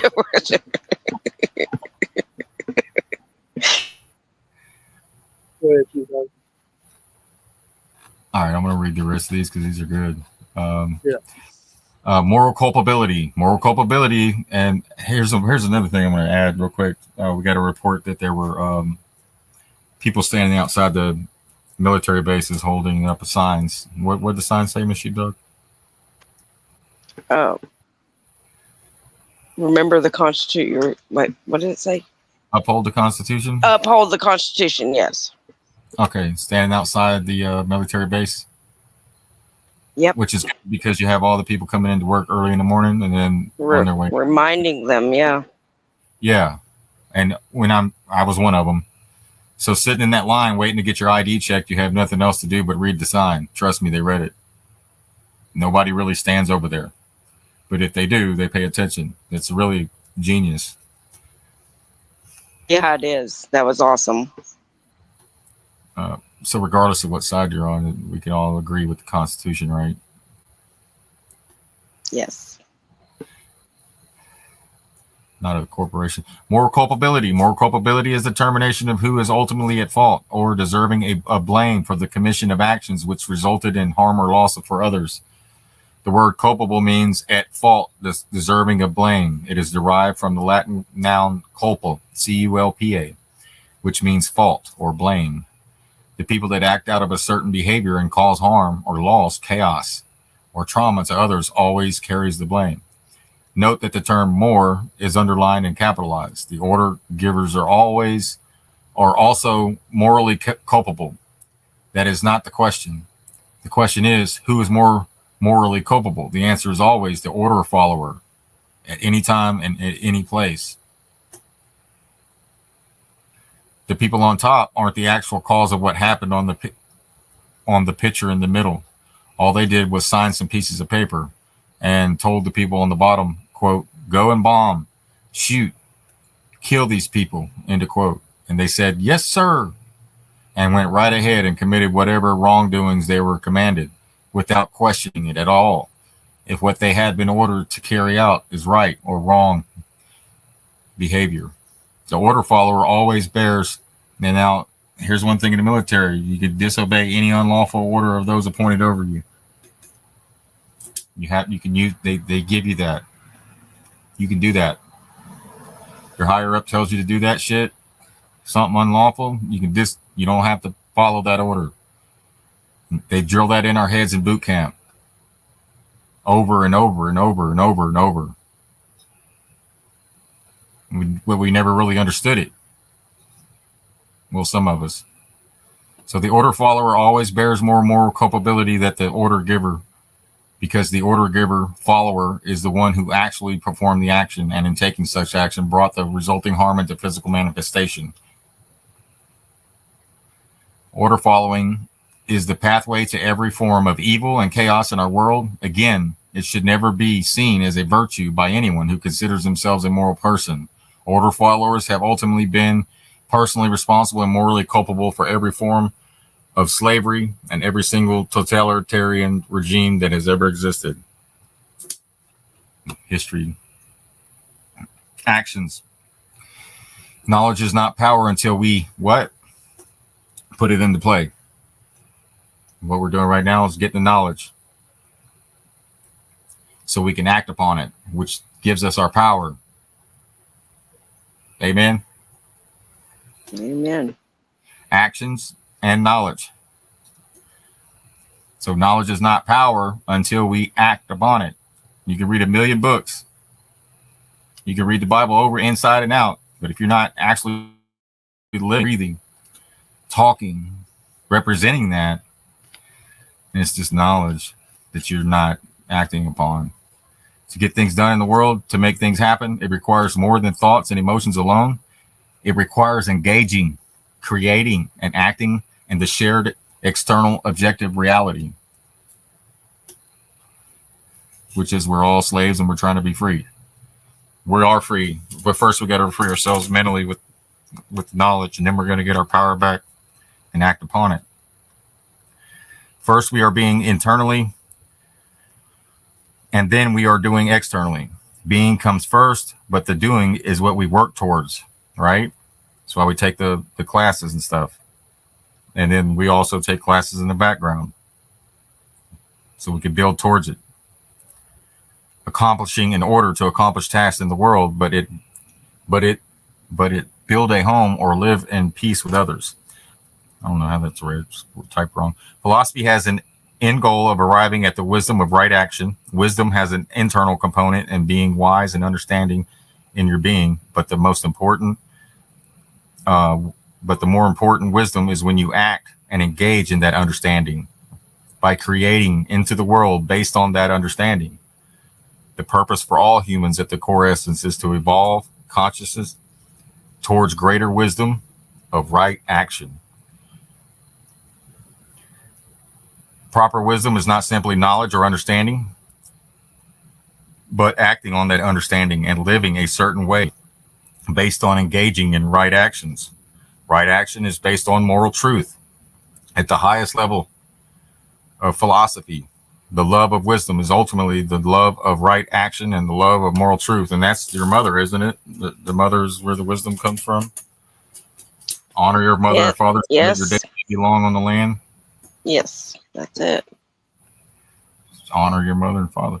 Actions are external and symbolically represent the active sacred masculine, the counterpart to the receptive or passive sacred feminine.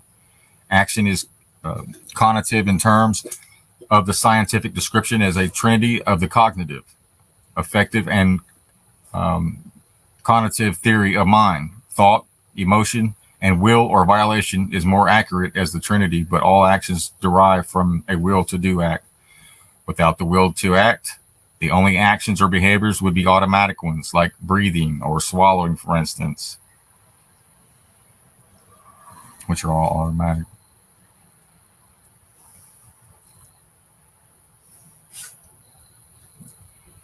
We were talking about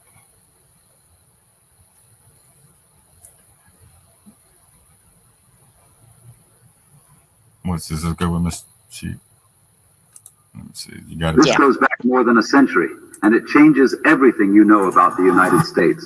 This lady lost her life trying to get you this information. This isn't taught in schools, it's not mentioned in the news, but it's real, and it affects every American to this day. Is the Constitution that we know today in effect, or is there a different Constitution that you claim? Unfortunately, we are being snookered by the Congress, and we are not under our first Constitution. We are under this second secret Constitution. The reason this happened is because when Benjamin Franklin was negotiating the Revolutionary War debt, he got rescheduling, and it was going to fall due in the 1870s. And when that debt fell due, and we couldn't pay it, that's when the bankers gave us a... That's what we've been saying. 1871 is when the shadow government started. The coup d'etat, yeah. Before that was... Since then. They've been selecting them since 1871. Your vote is just their consent. Just consent. That's all. Yeah. So here it is. Shadow government started 1871. And it was going to fall due in the 1870s. And when that debt fell due, and we couldn't pay... What happened? Huh? In the 1870s. And when that debt fell due, and we couldn't pay it, that's when the bankers gave us a second secret Constitution. They turned the United States into a corporation. Under this... Y'all heard that? And then they gave us the fake money, which turned them into mere citizens, private citizens. So here it is, the Supreme Court of the United States, October term 1900, Downs versus Biddle, 182 U.S. 244, 1901, Mr. Justice Harlan dissenting. The idea prevails with some indeed. It found expressions and arguments at the bar that we have in this country, substantially of the locally two national governments, one to be maintained under the Constitution with all of its restrictions, and the other to be maintained by Congress outside and independently of that instrument. You write this down. By exercising such powers as other nations of the earth are accustomed to exercise, it is one thing to give such a latitudinarian construction to the Constitution as will bring the exercise of power by Congress upon a particular occasion or upon a particular subject within its provisions. It is quite a different thing to say that Congress may, if it so elects, or proceed outside of the Constitution. This new corporate constitution, citizens became property, collateral for debt. Your rights, your freedoms, all subordinated to the needs of the corporate entity. Every time you pay taxes, every time you interact with the government, you're not dealing with a republic. You are dealing with a corporation. And here is where it gets really crazy. When you go to court to protect your right, you don't even get to first base because that judge is not sitting in what you call a court of equity. They're not looking at you as if you're a citizen of the United States. They're handling you as if you're a person who's just servicing the debt of the United States. You're there as a thing. Yep. Not a person. Not a human. What do they call it? Chattel? Yep, your chattel, your stock. That's it. Yep. Just stock.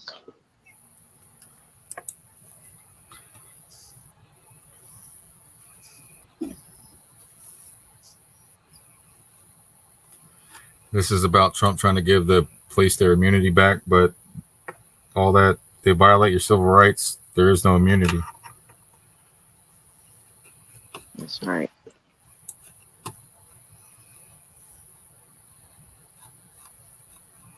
So that's the issue with Trump, with some people and with constitutionalists, is this. First off, that flag that's a U.S. flag code violation. Yes. It's not red, white, and blue, is it? I know this is an AI generated video, but I'm just showing you what's being shared out among patriots that cherish the Constitution, not the corporate one. But the law enforcement has to go back to the drawing board. They got to go be retrained. They can't. Yeah, we have to know our rights, but they also have to protect them and respect them, right? They're not. That's right. They work for us. So until that gets fixed, we're going to have problems in this country. But I think once everybody wakes up to the Republic and we start walking and talking that, restoring the Republic and the power that it brings to us in the de jure locally, then I believe they'll all fall back. A lot of people are waking up to that and speaking out. They're realizing a lot. They're waking up a lot, so that's good.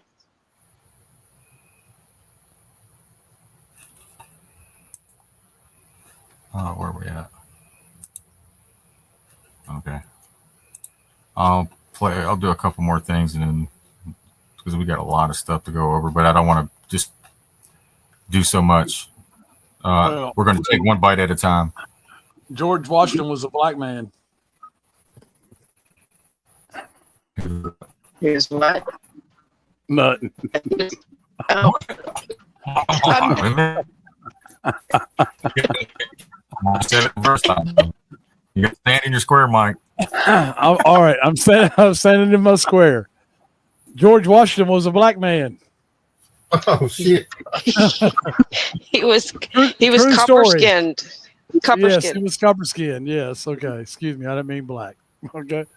He was copper skinned. Yes. He wasn't white. Okay. He didn't wear a wig either. No. Let me guess. Abraham Lincoln was a copper tone too, huh? Promise you. Actually, yes, he was. Yep. So that's why he's on the copper penny. Yes. There you go. Yes. Yep. They whitewashed it. Yep. That was the whole thing when he got replaced by Adam Weishaupt. That's why George Washington was famous for chopping down the cherry tree. Yeah, Adam Weishaupt, George Washington, Illuminati. Yeah, he got chopped. Yep. Albert Pike, all the same person. Yep. Yep.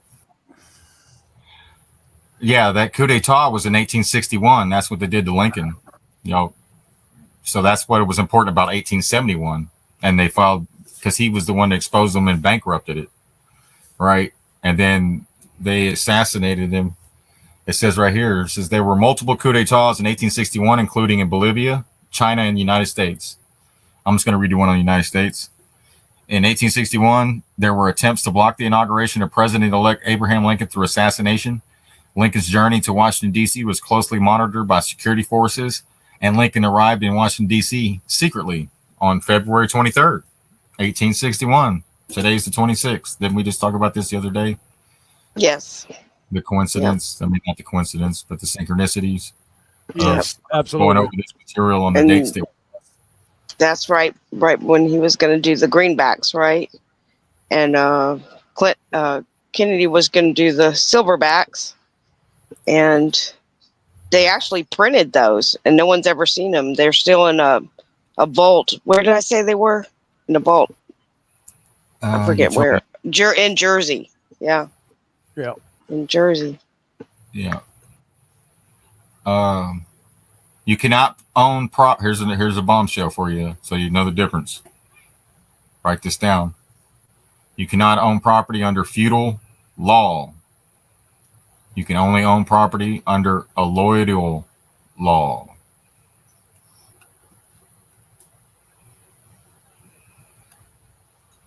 All right. What's feudal and what's alloidal? Okay. Alloidal law equals truth. It's the republic. Feudal law equals false, equals U.S. democracy. Alloidal law equals alloidal, and feudal law equals feudal. Okay, I got that. Alloidal law is your de jure. Feudal law is your de facto. Alloidal law gives you your rights. Feudal law enslaves you. Alloidal law, unalienable. Feudal law is you get a privilege. Right? Feudal law is mortgage and liens. Alloidal law is free. Get it? Yep. Well, that's the comparison between alloidal law and feudal law, de facto and de jure, republic and U.S. democracy. Privileges and rights, unalienable, and mortgage and liens, or slave. These are kind of mixed. Yeah. Slave free. Okay. Alloidal free. Feudal, you're a slave.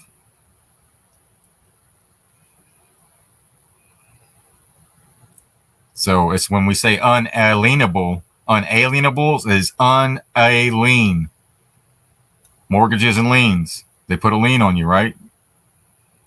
Yep, they sure do.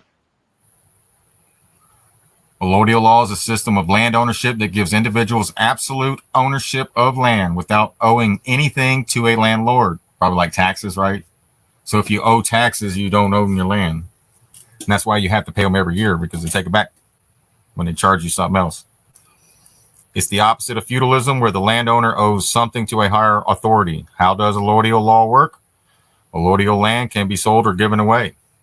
The owner has an absolute title to the property. The property is not subject to any rent, service, or acknowledgement to a superior.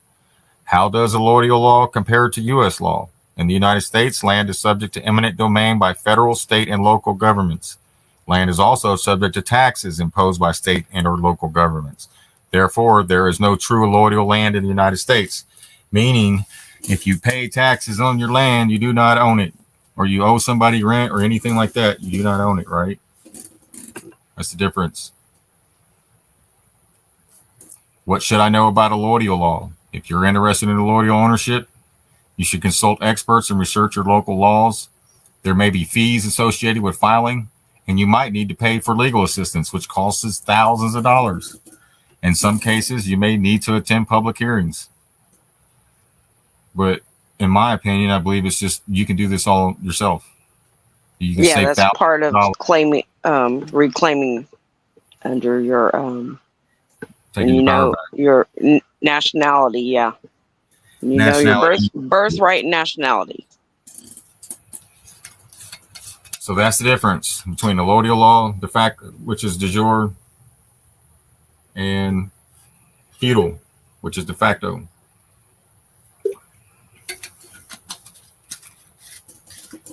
So there may be fees associated with filing, and you may need to pay for legal assistance. So that costs you thousands of dollars. That's why we're doing the classes. Save you thousands of dollars in legal assistance and somebody. You can do this yourself. Then once you do it, you can help others, and just make it a mission to help That's others it. free themselves and save their shit. Let me make this perfectly clear. Bar attorneys, lawyers will be non-existent. Okay, when we start standing up for ourselves. Okay, and we go back to common law and allodial law. Okay, because the law comes from us. We've been usurped by these attorneys to continuously be trapped in the system. When you hire them, you believe they're helping you because you paid them to do a job, when in fact their oath says all they can do is protect the establishment. Okay, that's all they can do. All right, it's all a con. Lawyers that have been around for a while, they know this. All right, and folks, they're not on our side. Okay, they're not. Not saying they're bad people or anything like that. They have a job to do, and their oath is, to the establishment. When lawyers are paid to do a revocable trust, because they will not do an irrevocable trust because they can't. It goes against their oath. All right, but when they're paid to do a revocable trust, they make themselves the grantor. Okay, the writer of the trust. All right. And doing so, they have judiciary rights through the writing of the trust, which is contract law, basically. And you never understand any of it because they just tell you to sign here, and we trusted them. Okay. Lawyers will not exist when we get to the other side of this. Let's go ahead and help them out early. Okay. I don't mean no harm to good people. Okay. I'm not saying that. But as far as the profession of attorney, lawyer, bar, whatever, let's help them find their way. These accident attorneys, they're all the same, folks. They get you a pile of money, pay you off, and you don't know that they took millions from you from your birth certificate. All right. That's why these accident attorneys chase the ambulance so much, right? Because most people Right. are unaware, right? They're looking for victims. That's right. That's exactly it. right. And I just want to say, prior to 1913, most Americans owned clear allodial title to their property, free and clear of any liens and mortgages until the Federal Reserve Act of 1913. That's when it all changed.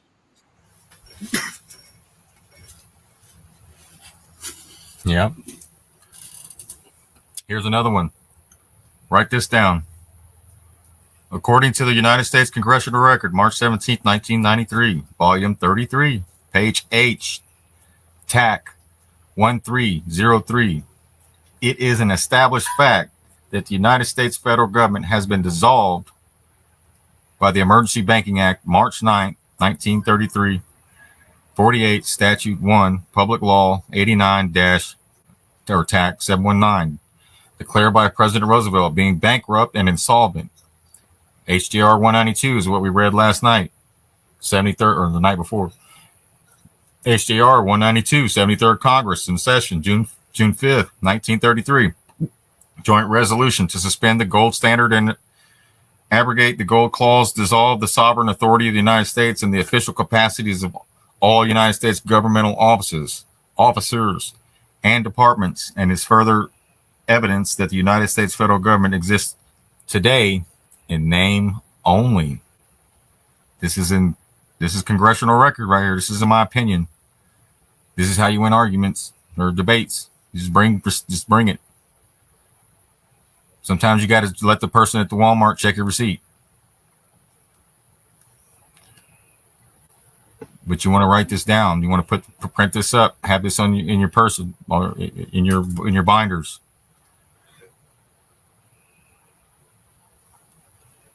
So if the congressional records say that the federal government was bankrupt by the Emergency Banking Act, who were the receivers of the bankruptcy? Why was the American people not told any of this?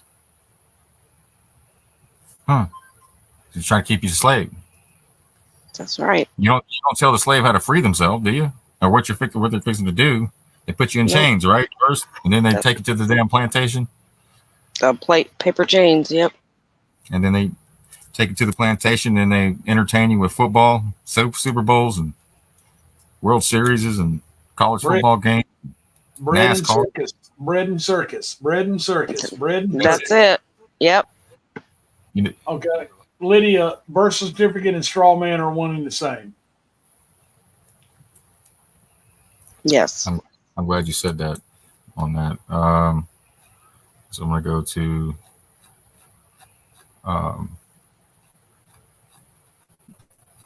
hopefully I got it. It was about the birth certificate. Don't call it your birth certificate. Don't call it your driver's license. right? I thought I sent that to myself, but I'm gonna have to find it. It's all a part of the Jesuits Circle Church in London. Yep. That's not your birth certificate. It's not your driver's license. None of it. Not your social security card. It's their shit. So don't call it yours. It's important.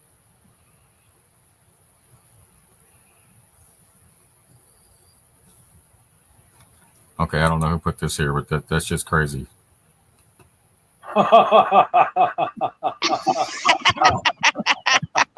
That's funny. Bloodsucker.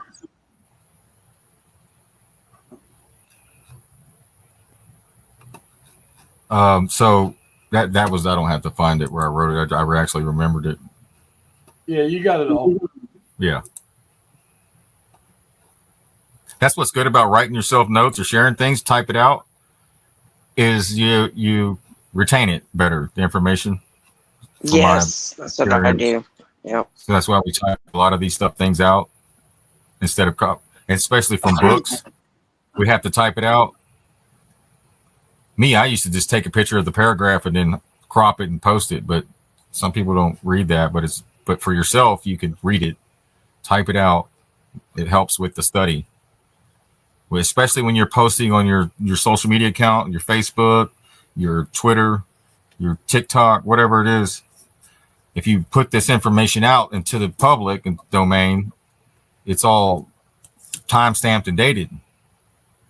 It's like you're building a case, but you're also helping others learn as you learn and let them know where you're standing in your square, right? And absolutely. That's right. And puts it out into the ether. Facebook and Twitter and stuff like that. That's just like when you make an announcement in the newspaper. Those are all public domains. Yeah, those are public domains. It's treated just like the newspaper. It's the new newspaper. Remember, you used to have to make an announcement, stake a claim in something, or something like that, and then you would. If it's not rebutted, then it stands, right? Yeah. So many days, 36, however many days. I believe Rock could help me out with that one on the however many days. But that's why it's also good, not only that, but to verbally do it as well. And that's why the redemption process is what we're talking about. And part of that is the verbal. And that's what Chief Pontiac did on last year sometime with Empress Rarebird. He did the redemption process. Remember, everybody, we were supposed to do the redemption centers. Yeah, it's that. That's what you're redeeming yourself, right? By action and words. Yep. Mm-hmm. That's the court of conscience. Yeah, the court of consciousness. Yep. And the currency is within. In that redemption process, you're trying to see if you can currently see. That's it. But repentance is required as well, right? Turn of doing the right instead of the wrong. If the past is the changing your actions, is repentance. It's changing the way you're doing things to the right way, the correct way. Mm-hmm. I got one more thing. All right. Mike said he could read, right?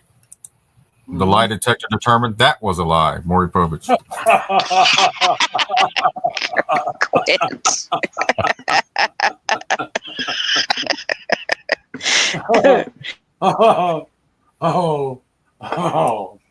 Oh, I got you. You did. You got me. So, Chrissy,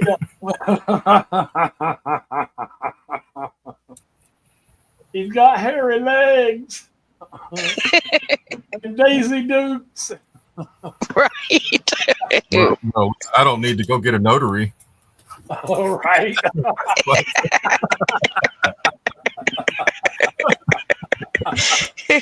Put your footprint on there.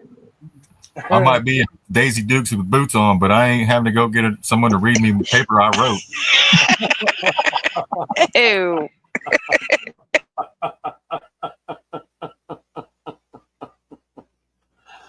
Oh, I love you, brother. Okay, so, oh,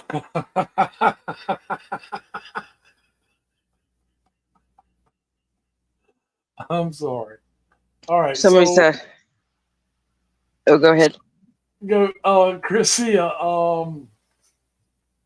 we'll go back to doing that in the family with the legacy tree. Okay, the families will start keeping up with it like they used to. Okay, it's not the responsibility of the government to keep up with it. All right, they used to write it in the Bible, right? Births in the front, deaths in the back. Yeah, well, yeah, absolutely.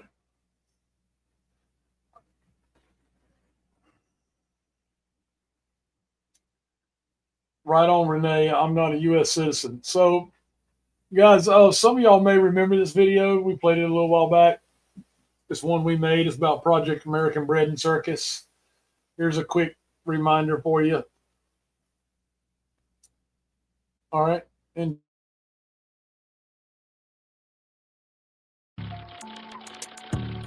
welcome to Truth Seekers 88, where we expose the truths hidden in plain sight. And let me tell you, folks, sometimes the truth is hiding in plain sight because it's wearing a big, stupid, metaphorical clown nose and honking its own horn. Today we delve into one of those truths. Today we're cracking open Project American Bread and Circus Unveiling the Modern Decline. We're going to take a long, hard, and frankly terrifying look at the parallels between the fall of the Roman Empire and, well, us.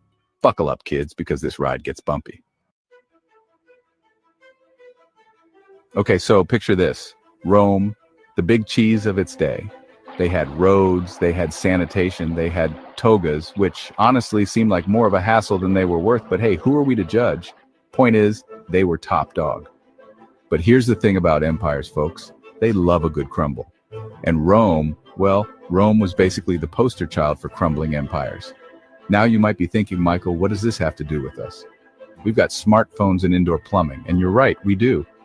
We also have crippling student debt and a political system that makes the Roman Senate look like a well-oiled machine, but that's a rant for another day. The point is, just like Rome, America is facing some seriously shaky economic times. Inflation's doing the Macarena with our wallets. The national debt is higher than Snoop Dogg at a Willie Nelson concert. And let's not even get started on the deficit spending. It's like someone gave our government a credit card and the only limit is how fast they can swipe. Now, in ancient Rome, they had this little thing called bread and circuses. Essentially, the government kept the plebs, the everyday Romans, distracted and docile by giving them free grain and putting on gladiatorial games. It was like a constant stream of Super Bowl Sundays, but with more stabbing and fewer nachos. Now, before you go thinking this was some ancient form of socialism, let's be clear, it was a calculated power move. Keep the people fed and entertained, and they won't notice you're slowly eroding their freedoms and bankrupting the empire. Sound familiar? Because here in the good old US of A, we've got our own version of bread and circuses. Think about it. Endless reality TV, social media that's designed to be as addictive as possible, and a news cycle that's more focused on outrage than actual information. We're so busy arguing about which celebrity is canceled this week that we don't have time to notice the cracks in the foundation. Look, I'm not saying that Netflix and chill is the downfall of civilization, okay? I'm just saying that it's awfully convenient for those in power if we're all too busy binge watching the latest season of whatever to pay attention to, the actual problems facing our country. It's like that old saying, give a man a fish, he'll eat for a day. Teach a man to fish, and he'll probably still complain about not having Wi-Fi. But seriously, the Roman government understood the power of distraction. They knew that if they could keep the population entertained, they could get away with pretty much anything. And honestly, they weren't wrong. The Roman Empire lasted for centuries, thanks in no small part to their mastery of the bread and circus routine. But here's the thing, folks, distractions are temporary. Eventually, the show ends, the nachos run out, and you're left with the same problems you had before. Only now they're bigger and smellier. And that's exactly what happened in Rome. Chapter 4, the high cost of free bread. Now you might be thinking, Michael, what's wrong with a little free grain? Who doesn't love a good handout? And you're right, free stuff is great until it's not. See, in Rome, those free grain handouts, they seemed like a good idea at first, but over time, they started to have some pretty nasty side effects. For starters, they drove small farmers out of business. Why would anyone bother growing grain when they could just get it for free from the government? This led to a decline in agricultural production, which, surprise, surprise, made the government even more reliant on imported grain. It was a vicious cycle. Kind of like that time I tried to get rid of a cockroach infestation using only mayonnaise. Spoiler alert, it didn't work. Chapter 5, From Citizens to Consumers, a Modern Tragedy. But here's the real kicker, folks. Those free handouts, they didn't just destroy the Roman economy, they also eroded the very fabric of Roman society. See, when you're constantly being given things for free, it creates a sense of entitlement. People become dependent on the government, and they lose the motivation to work hard and provide for themselves. And that, my friends, is how you turn a nation of citizens into a nation of consumers. Sound familiar? Because here in America, we've been on a steady diet of bread and circuses for decades. We've been told that our worth is measured by what we buy, not by what we contribute. We've been conditioned to believe that happiness can be found in a shopping mall, not in our communities. And we've been so busy chasing the next dopamine hit, the next viral video, the next must-have gadget, that we've forgotten what it means to be engaged citizens. Chapter 6, The Rise of the Bureaucrats. Now, I know what you're thinking, Michael. This all sounds terribly depressing. Can't you offer us a glimmer of hope? And to that I say, sure, but first let's talk about bureaucracy. Because if there's one thing that's more inevitable than death and taxes, it's the relentless growth of government. In Rome, every new social program, every free grain handout, every gladiatorial games, it all led to more bureaucracy. They needed more tax collectors, more administrators, more people to manage the increasingly complex machinery of the state. It was like a hydra. You cut off one head and two more grow back in its place. Only these heads were wearing togas and complaining about their government-issued writing tablets. And guess what? The same thing is happening here in America. Our government has become so bloated, so inefficient, so bogged down in red tape that it's practically a self-parody. We've got agencies overseeing agencies, regulations governing regulations, and a tax code so complicated that even the people who wrote it don't understand it. But here's the thing about big government, folks. It's a magnet for corruption. When you have that much power concentrated in the hands of so few, it's only a matter of time before someone abuses it. And believe me, ancient Rome was a masterclass in political corruption. They had bribery, they had extortion, they had senators who would sell their vote to the highest bidder, and senators who would just straight up steal public funds. It was like an episode of House of Cards, but with less Kevin Spacey and more togas. And sadly, not much has changed in the last 2,000 years. Our own political system is awash in corruption. We've got lobbyists writing legislation, corporations buying politicians, and a revolving door between Wall Street and Washington that spins faster than a Beyblade on a sugar rush. Now, I know what you're thinking. Michael, you've painted a pretty bleak picture here. Is there any hope for us? And to that I say, well, that depends. Because here's the thing, folks, the Roman Empire didn't fall overnight. It was a slow, gradual decline, a death by 1,000 cuts, or if you will, 1,000 denarii. See, all those free handouts, all that military spending, all that government waste, it all added up. And eventually the Roman Empire found itself drowning in a sea of debt. They tried to inflate their way out of it, debasing their currency until it was worth less than a used toga. But it was too little, too late. The Roman Empire was broke, and when an empire goes broke, bad things tend to happen. Now, I know what you're thinking. Michael, this all sounds terribly familiar. And you're right, it does. Because here in America, we're following in Rome's footsteps with the grace of a drunken giraffe. Our national debt is skyrocketing. Our government is spending money faster than a teenager with their parents' credit card. And our economy is being propped up by a mountain of cheap credit. But there's one crucial difference between us and the Romans. See, the Roman Empire was built on the backs of slaves. They had a vast unpaid workforce that allowed them to sustain their unsustainable lifestyle for centuries. We, on the other hand, we don't have that luxury. Our economy depends on small businesses, the entrepreneurs, the innovators, the risk takers, who are willing to put in the long hours and hard work to build something from the ground up. But here's the thing about small businesses, folks. They're fragile. They can't survive in an environment where they're being crushed by taxes, strangled by regulations, and forced to compete with giant corporations that are basically too big to fail. And that's exactly what's happening in America today. Our government has become so obsessed with propping up the big guys, the too big to fail banks, the military industrial complex, the pharmaceutical giants, that they've forgotten about the little guys, the ones who actually create jobs and drive innovation. And that, my friends, is how you kill an economy. You starve the small businesses, the ones that are actually creating wealth, and you feed the big businesses, the ones that are just sucking up resources and hoarding profits. It's like trying to grow a garden by pouring all your fertilizer on the weeds and ignoring the vegetables. Thank you for watching another Truth Seekers 88 Truth Exposed. Look, I'm not going to sugarcoat it. We're facing some serious challenges as a nation. But here's the good news. We still have a choice. We can choose to learn from Rome's mistakes, or we can choose to repeat them. We can choose to break free from the bread and circus routine, or we can choose to stay plugged into the matrix. Don't forget to like, share, and subscribe for more eye-opening content, because the truth may be hidden in plain sight, but together we can expose it.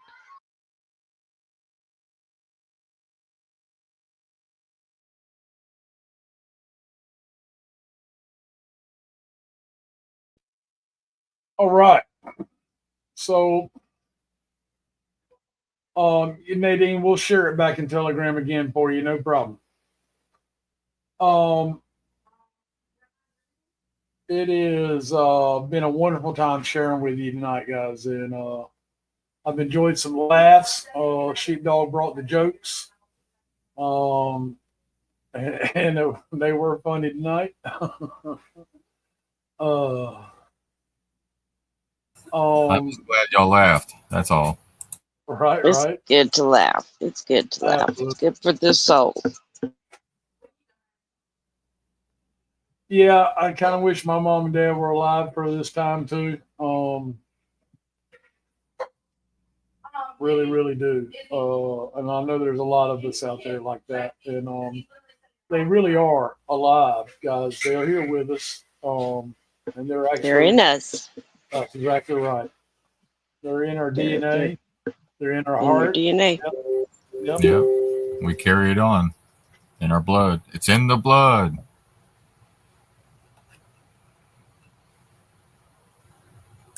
Thank y'all so much for joining us tonight. We love you all, and I hope everybody has a blessed rest of the evening. Good night. Good night, everyone. Big class tomorrow, right?